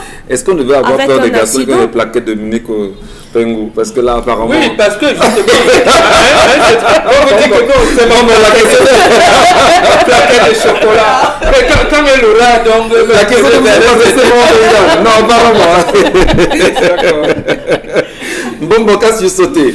Alors, qu'est-ce qu'on dit? Parce que quand on suit quand même un argument comme celui de Dominique, Audrey, on s'est dit, bon, d'accord, mais quand un mec a ses plaquettes et tout ça va faire, finalement, et que les filles tombent, c'est très dangereux. Il faudrait avoir peur d'une personne qui prend plus soin de son physique extérieur, voilà. Peu importe. Donc, si on a les plaquettes de chocolat et que ce n'est que ça qu'on brandit aux yeux de la société, c'est un problème. On ne vaut rien au final. D'accord. Voilà, mais c'est les envies de la femme. Moi, il y a une de vos mamans, il me lève à 2h du matin, il me dit, je veux un ngoya bien pimenté. Il faut trouver ça à 2h du matin. À peine tu vas trouver parce que tu as une maman qui sait faire le ngoya. Quand elle arrive, elle lui ça dit que c'est bon, je ne mange plus. Donc il y a les envies que la femme doit apprendre à enlever après l'accouchement. D'abord, ces envies-là ne viennent plus. Mais quand on vous dit, mais je veux la mayonnaise, tu donnes. Ouais. Après, il faudrait que le médecin lui dise que non, le kilo là, l'albumine, est ceci, ainsi de suite. Donc après, toi, le garçon qui l'accompagne, vous sachiez ça. Très bien. Allez, des messages de Kiki Queen, cette femme a deux problèmes, le stress de son gars et celui de la grossesse. Qu'elle prenne sa vie en main au lieu de sombrer dans l'alcool. Une porte se ferme, l'autre s'ouvre, qu'elle prenne soin d'elle. Elle rencontrera une belle personne qui va l'aimer. Voilà. Tout à fait. Oui. Lovely Laure nous dit qu'il veut qu'elle perde du poids, mais il ne sait pas s'occuper d'elle. Il se fiche d'elle. Moi, je suis ronde et quand je prends un peu plus de poids, mon chéri m'aide et m'accompagne à perdre le superflu. Il est conscient que je ne peux pas maigrir plus parce que j'ai toujours été ronde. Donc pour moi, cet homme ne l'aime pas. Il n'aime pas sa compagne, mais il ne sait pas comment le lui dire. En tout cas, il passe toute sa frustration pour qu'elle le quitte. En tout cas, il la chasse. Donald Brice. Très souvent, nous sommes confrontés à une situation avec les femmes. Ben écoute, j'aime ta taille, j'aime ta corpulence, mais je te veux plus musclé. Elles nous le disent souvent. Est-ce que vous n'avez pas été victime au moins une fois de ce genre d'appel-là? Parce que c'est pourquoi on peut au moins mieux comprendre ce que les hommes aussi peuvent traverser ce matin pour bien nuancer. Traverser? Dominique, ne me regardez pas. La question est à Donald Brice. C'est pour ça que moi j'aime le dialogue, hein, parce que vous avez beau dire tout ce que vous dites là. Chacun ses préférences. Je suis d'accord que le traitement inflige. Non, Dominique, c'est pas. Vous n'avez pas la parole. Dominique, vous n'avez pas la parole. Non. Vous n'avez pas la parole. Souffrez de l'écouter. Souffrez. Non, vraiment. Non, Dominique, non. Vraiment, je vous enlève. Donald Brice a la parole. Je vous en prie, Donald Brice. Je dis bien, chacun ses préférences. Tout en condamnant l'attitude qui me semble irresponsable quasiment hein, de ce compatriote. Je dis, il faut pouvoir savoir les préférences des uns et des autres. Tu as pris du poids, accepte que la femme ou l'homme remette en cause le fait que tu as pris du poids et t'aide à évoluer. Parce que moi j'écoute Audrey se dit non, si tu as pris du poids, non, je continue je considère qu'il n'y a rien eu. Non, intègre d'abord toi-même qu'il y a eu un surpoids et que tu dois faire des efforts. Bon, maintenant l'homme doit accompagner les efforts. Monsieur Kamgan, je reviens. Lorsque c'est l'homme qui vit justement la pression de la femme, qu'est-ce qu'on dit dans ce cas-là? Parce qu'il y en a qui vont vous dire, je n'aime pas ton bidon, j'aime pas ton ventre. Je ne t'ai pas demandé là. On ne fait pas de la parole, même Nicolas. Laissez calmer. Oui, on vous dit, vraiment ton bidon ne me plaît pas. Voilà. Vraiment, moi j'aime pas. Alors quand l'homme lui le vit, elle se trouve des mots pour vous le dire. C'est ça que parce qu'on est des hommes ici, au moins on se comprend. En la matière les plus plaintives, ce sont les femmes. Hein. Dominique n'aura pas la parole. Oui, en la matière les plus plaintives, ce sont les femmes. C'est pour ça que moi j'ai dit, vous ne pouvez pas, malgré tout ce que nous disons là, si cet homme estime que sa femme a pris trop de poids, tout en l'appelant à l'aider à revenir à une corpulence que lui estime acceptable, Vous ne pouvez pas lui imposer cette femme. Ce n'est pas possible. Voilà. Vous ne pouvez. Je suis d'accord. Pour l'homme maintenant. Je Quand suis la d'accord. femme te- Voilà. Maintenant. Maintenant. Nous les hommes, on ne se plaint pas beaucoup. Quand c'est vous, nous on fait des efforts. Vous faites le sport, faites un peu d'athlétisme. Non, Sans pas le matin. Mon fils,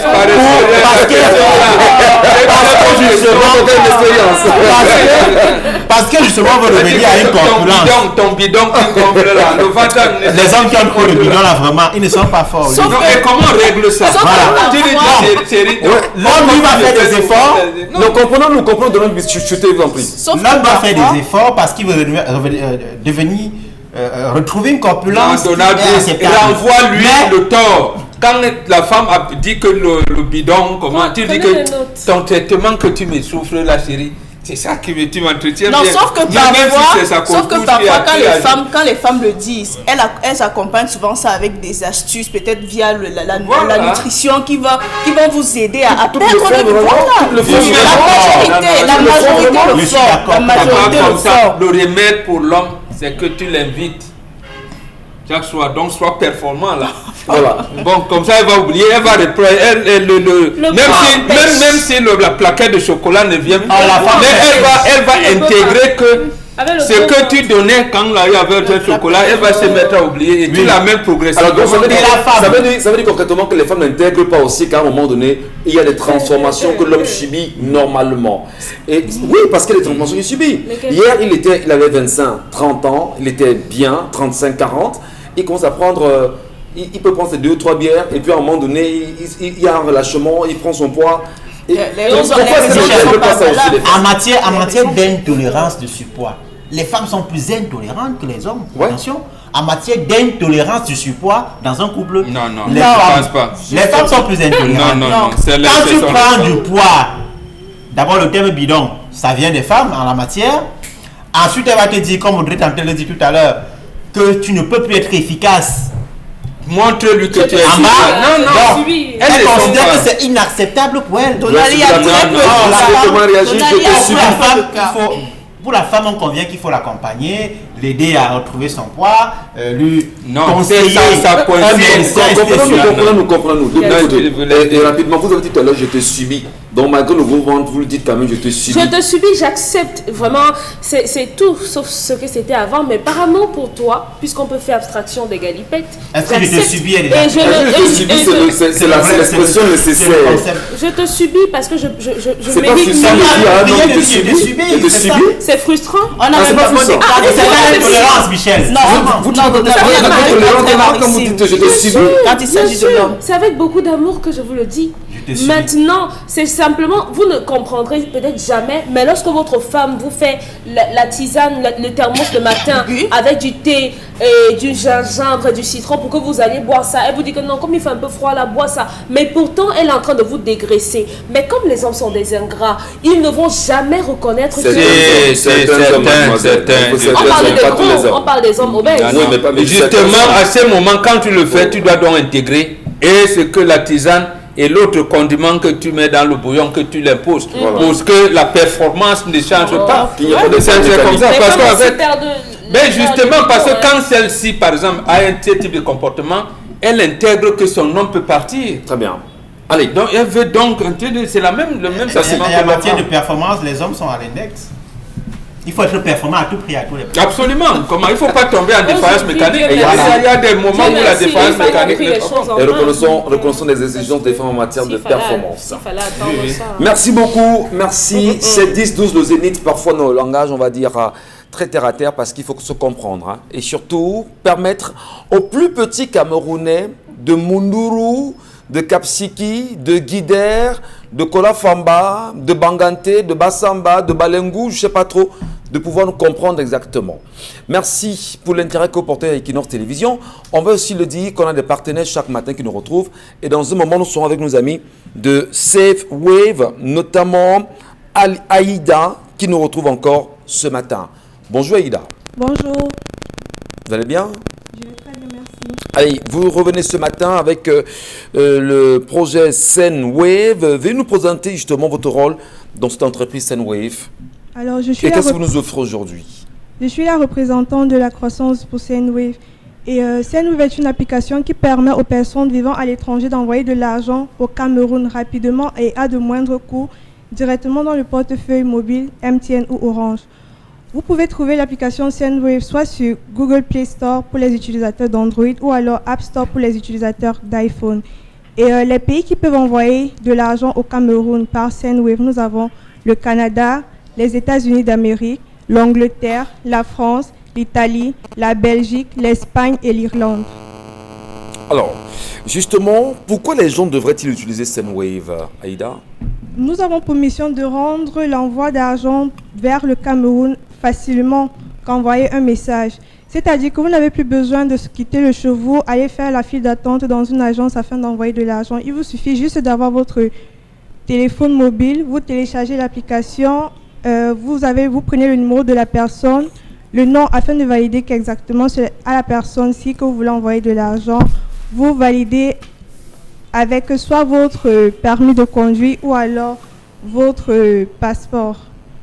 Alors, justement, oui, on vous écoute. La deuxième raison est que nous avons une équipe d'assistance disponible 24 heures sur 24 et 7 jours sur 7 afin de vous assister pour tout problème qui peut surgir lors de votre envoi d'argent. La troisième raison est que nous avons la connexion la plus sécurisée. C'est-à-dire que lorsque les données de nos utilisateurs sont entrées dans leur téléphone mobile, ils sont cryptés avant même d'entrer dans notre serveur. Alors, comment quelqu'un s'inscrit-il et commence à utiliser Sendwave, Aïda? Vous entrez dans l'application Google Play Store pour les utilisateurs d'Android ou alors App Store pour les utilisateurs d'iPhone. Vous recherchez Sendwave, vous téléchargez l'application. Vous entrez le numéro mobile de la personne à qui vous voulez envoyer de l'argent, vous entrez le nom, vous entrez le montant. Et s'il vous plaît, il faut noter que lors de votre première transaction, 100 € ou dollars, tout dépend de la monnaie, de la devise que vous utilisez, est ajouté au montant que vous voulez envoyer. Et en ce moment, nous avons une promotion spéciale. Jusqu'à la fin du mois de juin, il vous suffit juste de taper le code promo Equinox afin d'être enregistré pour être choisi parmi les deux gagnants afin de gagner 200 $ ou euros. Alors, quel est votre argument de clôture, Aïda? Nous avons remarqué que, dépendant du montant de la transaction et de votre banque, une autorisation bancaire pourrait vous être demandée afin de valider votre virement. Lorsque le cas-là se présente, il vous suffit juste d'entrer dans votre application, de cliquer sur OK sur le message qui apparaît devant vous. Vous entrez dans l'application mobile de votre banque, vous localisez la transaction de Sendwave en attente d'être validée, vous cliquez dessus et vous validez avec votre code secret. Ensuite, vous repartez dans l'application Sendwave et vous allez remarquer que la transaction a été effectuée avec succès. Merci. Alors, on vous dira merci infiniment d'être passé ce matin et à bientôt pour notre communication. Dominique Pengo, on le sait, depuis un petit moment, ça bouge, la toile est en mouvement. Allez, au revoir Waïda. Voilà, on l'a bien vu partir. Que nous dit la toile ce matin, Dominique Pengo? Alors, depuis hier, la toile bouge et notamment, on a pu capter ou encore on a pu retenir deux gros sujets. On commence par cette condamnation des trois jeunes de Njombe Pendia. Leur procès a été très expéditif. Yitembe Bandai, Wameni André Boris et Kameni Vououé Flavie ont été condamnés hier 17 juin par le tribunal de première instance de Banga à 1 an d'emprisonnement ferme assorti d'une amende de 500 000 francs CFA. Les trois jeunes gens ont été jugés coupables d'outrage au président de la République et aux membres des corps constitués nationaux. Alors, il faut rappeler que les avocats de ces trois jeunes gens expriment leur indignation et annoncent un appel, chose qui suscite plusieurs questionnements ce matin, Michel Gachou, sur la question de l'amende de 500 000 francs CFA, sur le salaire de 32 500 que gagnaient ces jeunes. On pose bien la question, qu'en est-il des travaux d'intérêt général comme option? On pose bien la question, 1 an de prison certes, mais qu'en est-il des problèmes de fond qui a été posé dans cette vidéo par ces jeunes? Merci beaucoup. Eh bien, on le sait en même temps, ce jeune et ses trois autres compères, ces deux autres compères, autant pour moi, sont mis en ce moment aux arrêts. C'est une décision de justice qui fait parler plus d'un quand même sur les réseaux sociaux. Dominique Audrey Oyengelek, vous aussi, vous aviez certainement constaté comme bon nombre de Camerounais que ça allait très vite avec ces enfants. Oui, hyper vite. Hyper vite, à la plus grande surprise de tout le monde. Quand on sait que quelques années ou bien quelques mois, peut-être des heures plus tôt, dans notre pays, on a vu d'autres situations qui nécessitaient la même célérité. Regardez le temps que ça a mis, par exemple, pour trouver les responsables des crimes dont on parlait hier encore ici. Le temps, bon, c'est vrai qu'on va m'opposer que récemment on a retrouvé les cambrioleurs de la DGI. Donc on peut dire qu'aujourd'hui, au niveau de Mbanga, là-bas, la justice, ça ne rit pas. Ça ne rigole pas. Et maintenant, je profite pour lancer un appel à tout le monde. Il est important de savoir ce que prévoit le code pénal camerounais.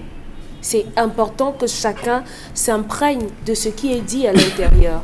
Parce que la première fois qu'on a parlé avec Maître Kenyé, l'un des avocats des trois du jeune homme, il a laissé entendre que, en principe, on ne peut condamner quelqu'un pour outrage que si la personne n'a pas été provoquée. Et pour lui, il estimait que les raisons, l'environnement, la situation de vie de ce jeune homme pouvaient être des arguments pour dire que tellement il est misérable dans sa vie. Il a été provoqué, justement. Voilà, c'est une provocation. Oui. Je crois que c'est l'article 152 ou 137 qui le mentionne. Ouais. Donc, l'un des deux articles mentionne que si la personne n'a pas été provoquée, là, on peut condamner. Mais s'il y a une provocation de quelque sorte que ce soit, on peut trouver des circonstances atténuantes. Donc, on se serait attendu à ce que, pour ces jeunes-là, que ce soit simplement un avertissement à l'endroit de tous les autres. Donc, comme on les a punis à 1 an d'emprisonnement, on s'attend donc désormais à ce que toutes les personnes qui vont outrager ou bien qui vont insulter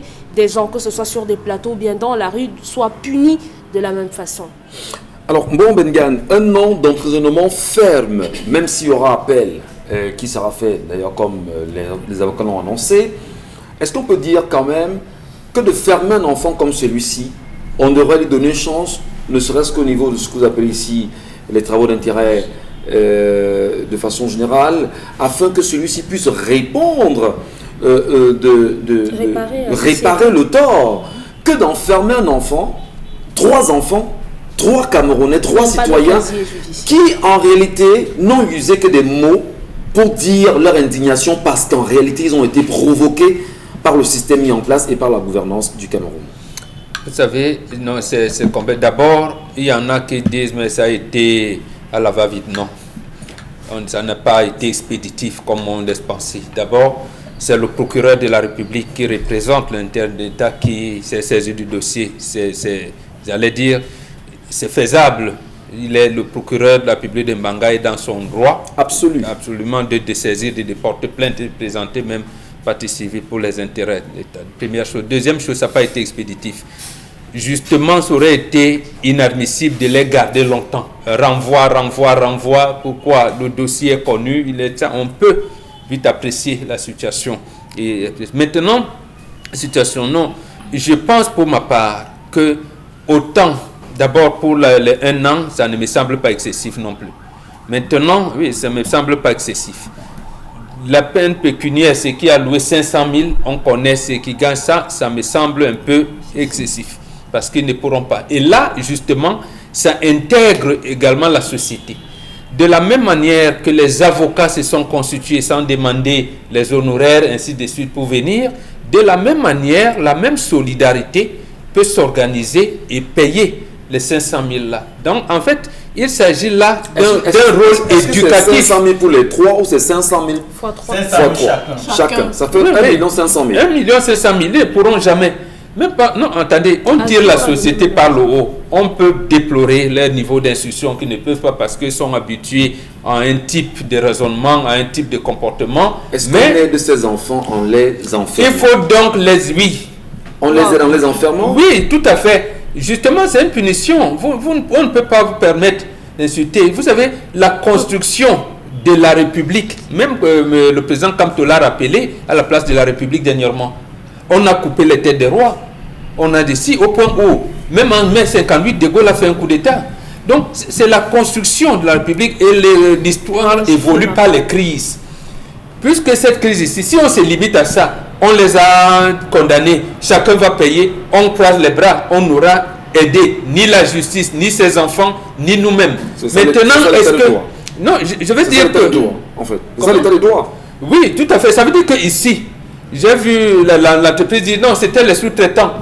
Et donc, eux, ils peuvent permettre que les sous-traitants chosifient les citoyens. Donc, en fait, c'est maintenant encore que le procureur de la République devrait encore se ressaisir pour voir, parce qu'il peut aussi enquêter le niveau j'allais dire, de travail de ces sous-traitants-là. C'est aussi ça son travail. Donc, il faut aller au-delà si on veut pousser la société vers le haut. Et justement, un autre système de solidarité, comme les avocats l'ont fait, en n'est rien demandé, pour justement payer. Parce que là, ce que ces gars subissent, c'est quoi? C'est qu'ils risquent de perdre 3-4 ans. Parce qu'à un moment donné, on va dire contrainte par corps. Vous n'avez pas payé, vous perdez. Vous purgez encore 6 mois. Vous purgez encore ceci. Donc, ils peuvent faire 5 ans là-bas et ils seront perdus. Donc, c'est bizarre qu'on veut commencer à tirer la société vers le haut sur ces enfants qui ont faim. Ok, ils ont insulté, c'est d'accord, c'est méchant, c'est mauvais et tout ce qu'on veut. Mais après, il y a d'autres personnes qui ont fait pire. Hein, qui ont fait on pire. ne dit pas non. Les punitions à eux attribuées. Mais justement, le code pénal dit que quand vous détournez 500 000, on peut vous condamner à vie. On peut vous condamner à vie. On peut vous condamner à vie. Maintenant, où a-t-on entendu parler au Cameroun qu'on a condamné quelqu'un qui a détourné de l'argent à vie? Mais justement, c'est pour ça donc que j'ai dit il y a une clameur sociale. Et cette clameur sociale ne doit pas se limiter à ça. C'est-à-dire, les avocats nous ont montré un bon exemple, les 3 avocats qui se sont constitués. Cette même solidarité va donc commencer maintenant à reprendre même les dossiers de Paul-Éric Kingé, qui l'ont mis en prison à l'époque, qui ont revenu. Et que faire? Et c'est ce holding de Bananirela, les sous-traitants qui y travaillent, et interpeller encore le magistrat et toujours de Mbanga en leur disant, mais mes chers magistrats, il faut fourrer ton nez là-dedans. Voilà ainsi, voilà ça, voilà ça. Et nous autres, les mêmes avocats nous disent, solidarité, trouvons 1,5 million, on paye. Mais maintenant, ces gars vont dire, plus jamais d'insultes. Voilà comment ça devait. Donc, en fait, parce que justement, c'est qu'on appelle prison de production, non pas de malheur. Et c'est vous qui interpellez souvent la société camerounaise à prendre son destin en main. C'est comme ça que progressivement, nous allons donc occuper, je parle de la société civile, d'occuper l'espace public et commencer à orienter les choses d'une manière ou d'une autre. C'est vraiment bon, on retrouve pas mal d'arguments sur ce procès, sur ce verdict. Même si on va dire quand même qu'il y a pas mal de choses également à redire derrière cela. Oui, d'abord sur le principe. Le code de procédure pénale prévoit que lorsque vous êtes accusé et qu'il n'y a pas d'éléments qui permettent de mettre en doute votre représentation en justice, on vous juge sous caution, sous garant. C'est-à-dire que si on vous arrête et qu'on est sûr, au regard d'un certain nombre d'éléments, les officiers de police judiciaire, les enquêteurs cherchent ces éléments-là qui permettent de dire il ne va pas se soustraire à la justice. On vous laisse à la maison et puis vous venez répondre les faits qui vous sont reprochés au tribunal. Ça n'a pas été le cas pour ce monsieur. Deuxième chose, je veux savoir quel est le problème qu'on résout en condamnant ces jeunes. À mon sens, aucun. Ensuite, peut-être éduquer la société à ne plus avoir des injures. C'est du blablabla. Vous connaissez le niveau de dégradation sociale que nous avons au Cameroun. Je demande le problème qu'on résout. Pourquoi? Parce que moi, je me rappelle souvent ici qu'on observe que les jeunes qui sont au cœur de la délinquance urbaine, juvéniles au Cameroun, sont généralement des repris de justice. C'est-à-dire que nos prisons ne sont pas humanisantes. Oui. C'est un fait. Le risque qu'on court en jetant des jeunes de ce type-là en prison, c'est on les radicalise à leur sortie, c'est-à-dire qu'ils deviennent des grands bandits lorsqu'ils vont sortir, ou alors ils décèdent. Ce n'est pas souhaitable en prison. Absolument. Troisième chose, je vois la politique 2 poids 2 mesures qui est mise en œuvre là. Je rappelle que la loi prévoit que lorsqu'il y a des soupçons sur une personnalité, sur un citoyen, le procureur peut l'arrêter pour ouvrir une enquête. C'est-à-dire que sur la base, par exemple, d'un article de presse, si je publie ce soir un journal, un article de presse à 20h sur Equinox, j'indexe une personnalité pour des faits qu'il aurait commis. Ce texte-ci est crédible, le procureur a la possibilité d'interpeller la personne qui est indexée et de l'entendre. Donc vous dites qu'il y a une information il y a donc une politique de 2 poids, 2 mesures. Oui. Qu'est-ce qu'on va résoudre comme problème? Si ce n'est la consolidation, la déification du chef de l'État. Et je ne suis pas sûr que c'est lui qui a demandé qu'on interpelle ces jeunes. Non. C'est le fait simplement de quelques fonctionnaires qui veulent faire plaisir au prince et peut-être recevoir une promotion dans 2 semaines. Donc, à la fin, je ne voudrais pas revenir. Vous savez qu'au Cameroun, on cite, quand ça arrange les gens, la France. Je vous rappelle que la France, j'ai commencé par condamner les mots qui ont été utilisés par ce jeune. Absolument.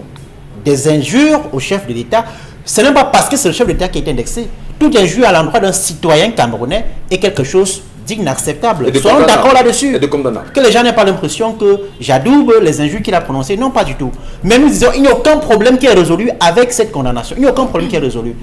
Nous prenons souvent l'exemple de la France quand ça nous arrange. Je rappelle que l'actualité nous permet de voir qu'il y a quelques jours, un compatriote français, un citoyen français, a giflé le chef de l'État français. A dit, apporter atteinte à son intégrité physique. Il a été condamné à 18 mois.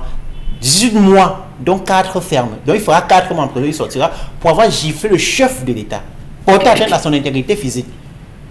C'est là la constitution de la République. Faites la vous ne pouvez pas. C'est là la constitution de la République. Je dis, on ne résout aucun problème à le condamner. Pour vous, ne résout aucun problème. Ces jeunes ne sont pas des délinquants de grand chemin. Voilà. Comment on la même France avait condamné Dreyfus, justement, Émile Zola. Émile Zola a mobilisé et c'est le jour où est né le terme intellectuel. On a vu comment la société s'est montée pour... Il y a d'autres sujets. Avec Zola, c'est ça la constitution de la République. En 20 secondes. J'ai commencé par condamner l'acte qui a été posé. On ne dit pas non, il n'y a pas de problème qui est résolu. Et enfin, pour terminer, je rappelle que ce sont des jeunes qui, malgré un niveau d'études, vous avez entendu sa mère hier soir à 20h, dit qu'il a un bac plus 3. Donc il a jusqu'au niveau 3 à l'université. Ce sont des jeunes qui, avec ce niveau, sont dans les plantations pour travailler.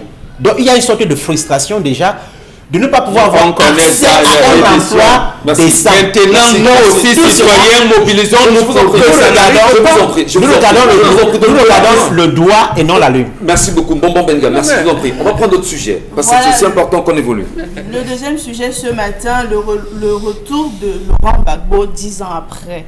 L'avion transportant l'ancien président ivoirien Laurent Gbagbo a atterri hier 17 juin, peu avant 16h30 dans son pays et qu'il avait été contraint de quitter il y a 10 ans. 3 mois à peine après son acquittement définitif de crimes contre l'humanité par la justice internationale, il est rentré par un vol régulier venant de Bruxelles où il vivait depuis son acquittement par la Cour pénale internationale. En janvier 2019, confirmé en appel le 31 mars.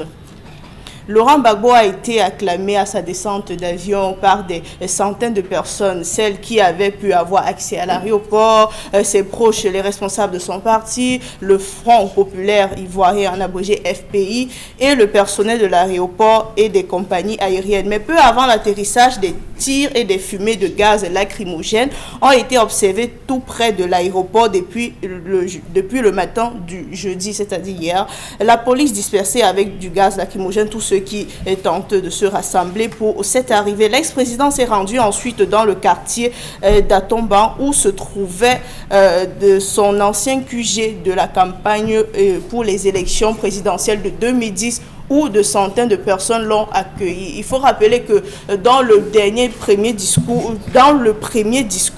de Laurent Gbagbo juste après son arrivée en Côte d'Ivoire, il a ainsi remercié les Ivoiriens, l'Afrique, certains chefs d'État aussi et certainement le peuple africain pour son immense soutien durant des années de détention à la CPI. Merci. Merci beaucoup. Allez, on le sait, le continent africain, la Côte d'Ivoire en particulier, depuis hier soir également, on a vu le retour du président, l'ancien président ivoirien Laurent Gbagbo, dire en même temps c'est un retour qui ferait peur à pas mal qui aujourd'hui sont aux affaires. En même temps, il est important de rappeler qu'il est de retour dans son pays pour les actes de réconciliation. Souvenez-vous qu'il a fait pratiquement 10 ans hors de son pays, 10 ans pendant lesquels l'actuel président Alassane Dramane Ouattara est aux affaires, 10 ans certainement, bon Bengan, pour l'homme qui fait peur. Selon certains spécialistes et experts et analystes politiques des questions internationales, pensent que Alassane Dramane Ouattara aurait passé une nuit difficile quand même après le retour de Laurent Gbagbo. Est-ce qu'on devrait penser pareillement?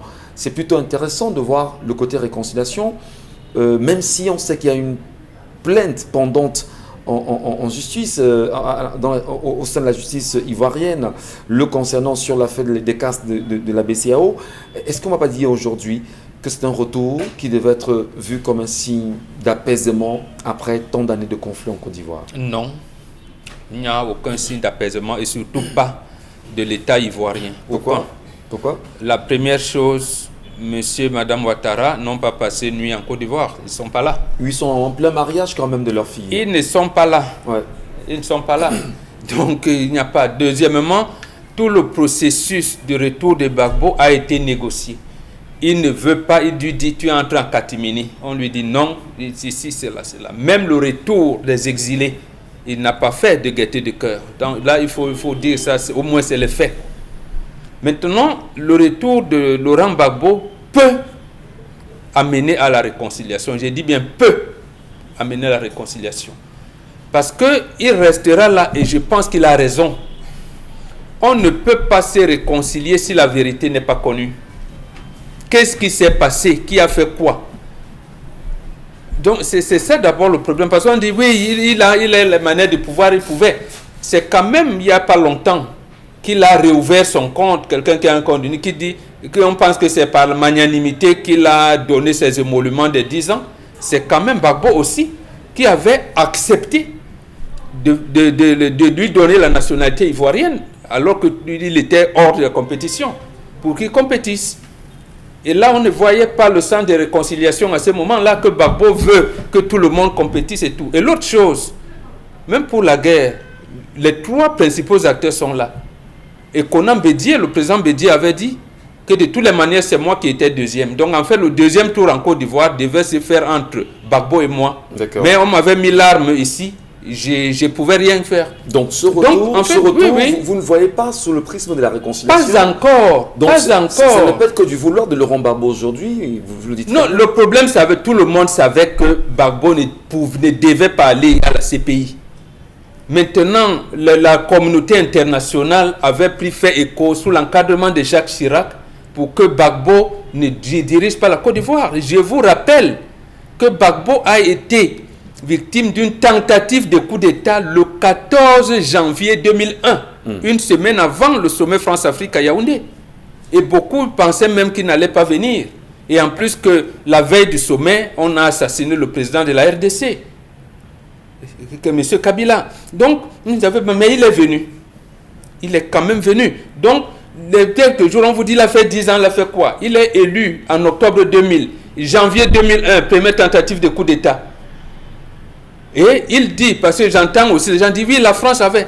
Gbagbo, quand il vient, il trouve que Alassane Ouattara, Premier ministre, avait signé les accords avec les Français à l'époque. Mais il dit, à ce moment, j'ai les mains liées. J'attends la fin de ces accords. Et quand les accords arrivaient à fin avec Bouy Bolloré ou d'autres, il a dit, on va faire les partenariats win-win. Voilà l'expression qu'il utilisait. Voilà. Et justement, et les Français, vous pouvez les tromper parce que vous faites la politique avec le cœur. Et ils réfléchissent.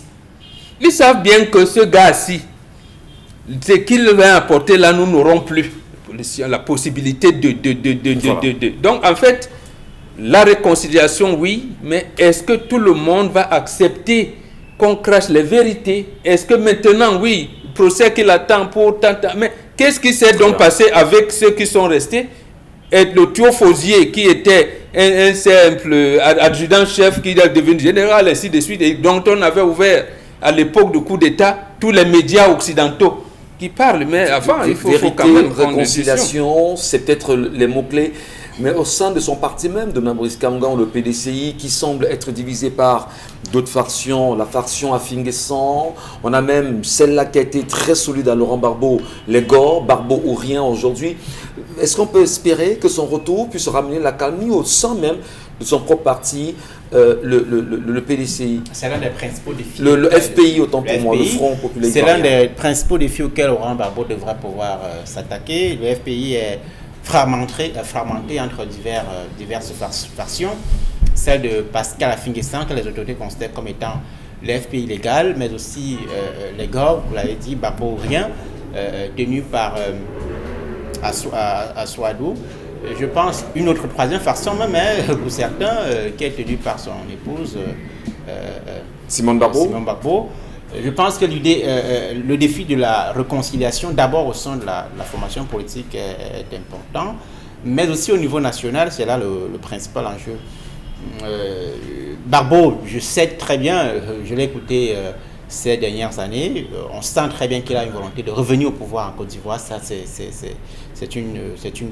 presque une certitude, sauf rebondissement de dernière minute. Voilà. Mais je crois que quand on l'écoute, on sent très bien qu'il a les ambitions de challenger en 2025 le candidat du parti au pouvoir. Mais je pense que cela n'est pas de nature à mettre fin à cette à ce long cycle de crise post-électorale en Côte d'Ivoire qui date depuis 2002.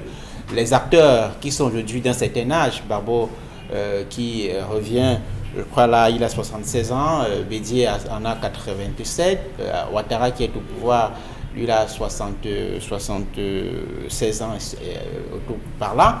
Ils doivent pouvoir envisager la Côte d'Ivoire au-delà de ces différents clans qui ont manifestement pris la Côte d'Ivoire en otage depuis des années. Il y a la jeune gars qui est là, qui doit pouvoir également émerger, s'exprimer. Gbagbo doit pouvoir permettre, Gbagbo comme tous les autres, elle doit pouvoir permettre d'émerger de nouvelles figures. Au sein du FPI, on a Aswadou qui est l'actuel secrétaire général qui peut très bien faire l'affaire. D'autres jeunes loups qui n'ont pas moins que les autres l'ambition de gérer la Côte d'Ivoire. Merci beaucoup Donald Brice Kamgan, madame, messieurs. Dans un instant, nous marquerons une pause sur notre antenne, tout en disant que le regard des Africains s'est toujours porté en Côte d'Ivoire aujourd'hui. Laurent Gbagbo de retour, dans quel climat politique en même temps, même si Alassane Ouattara a choisi de ne pas y être forcément pour l'accueillir, parce que c'était une image que beaucoup d'Africains attendaient de voir hier, quand même, que l'actuel président, on dira, au pouvoir, aille accueillir l'ancien président pour marquer bien sûr son idée d'une réelle réconciliation et que la paix revienne. Malheureusement, on ne l'a pas eu hier. Laurent Gbagbo pourra-t-il apporter la paix au sein de son parti fragmenté aujourd'hui? Laurent Gbagbo répondra-t-il aujourd'hui des nombreuses accusations portées sur sa personne au sein même de la justice ivoirienne? Quel est l'avenir de la Côte d'Ivoire? Les regards des Africains y sont portés. Merci de rester sur Equinox Télévision. Constille Lamine nous retrouve effectivement à l'instant avec 1001 tapis. Constille Lamine, bonjour. Alors bonjour Michel Gatchou, bonjour à nos nombreux téléspectateurs et bonjour à tous les clients du concept Salaka. Et un bonjour particulier à tous les papas qui nous regardent ce matin parce que la fête des pères c'est ce dimanche 20 juin 2021. Et à l'occasion bien sûr de la fête des pères, nous avons... Non, la fête des pères, c'est le 20 juin, c'est ce dimanche.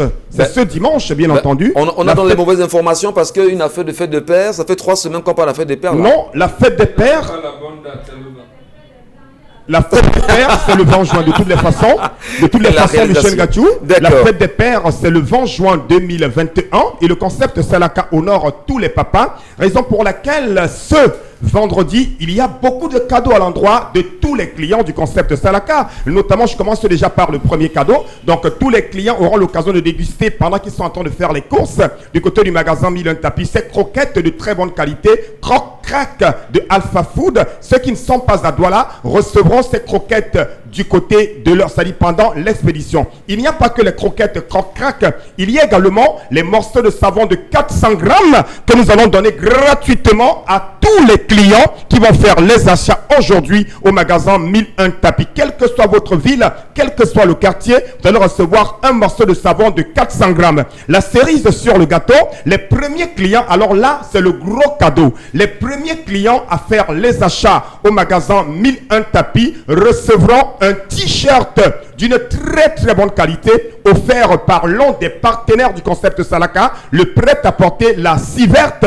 qui va offrir les t-shirts de bonne qualité aux premiers clients à faire les achats du côté bien sûr du magasin 1001 tapis. Ceci, c'est à l'occasion de la fête des pères. Je rappelle les t-shirts d'origine offerts par le prêt-à-porter La Civerte, l'un des sponsors du concept Salaka. Et bien entendu. Alors ce matin, nous allons rappeler qu'il y a encore les oufeurs. Les papas veulent danser le makossa, les papas veulent danser la salsa. Avec quoi doit-on danser la salsa? Avec quoi doit-on danser le makossa? Avec quoi doit-on écouter la radio Equinox? C'est avec ces baffles rechargeables que vous avez encore et encore à 13 000 francs. On en parlera tout à l'heure. Nous commençons la vente de ce matin par les tapis pour la maison, les tapis de décoration, vous les avez à 15 000 francs au lieu bien sûr de 16 000. Un tapis de qualité, l'image est donc à l'écran, le prix de promotion est de 16 000.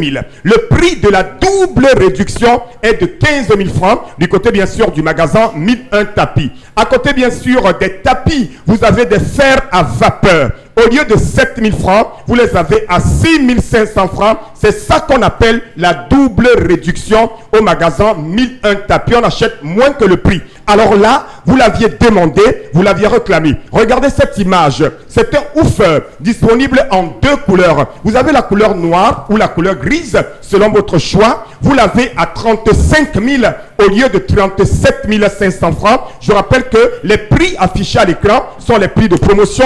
Il y a une double réduction. Un ordinateur complet à moins de 45 000. Un ordinateur corps de Dio, un ordinateur de très bonne qualité.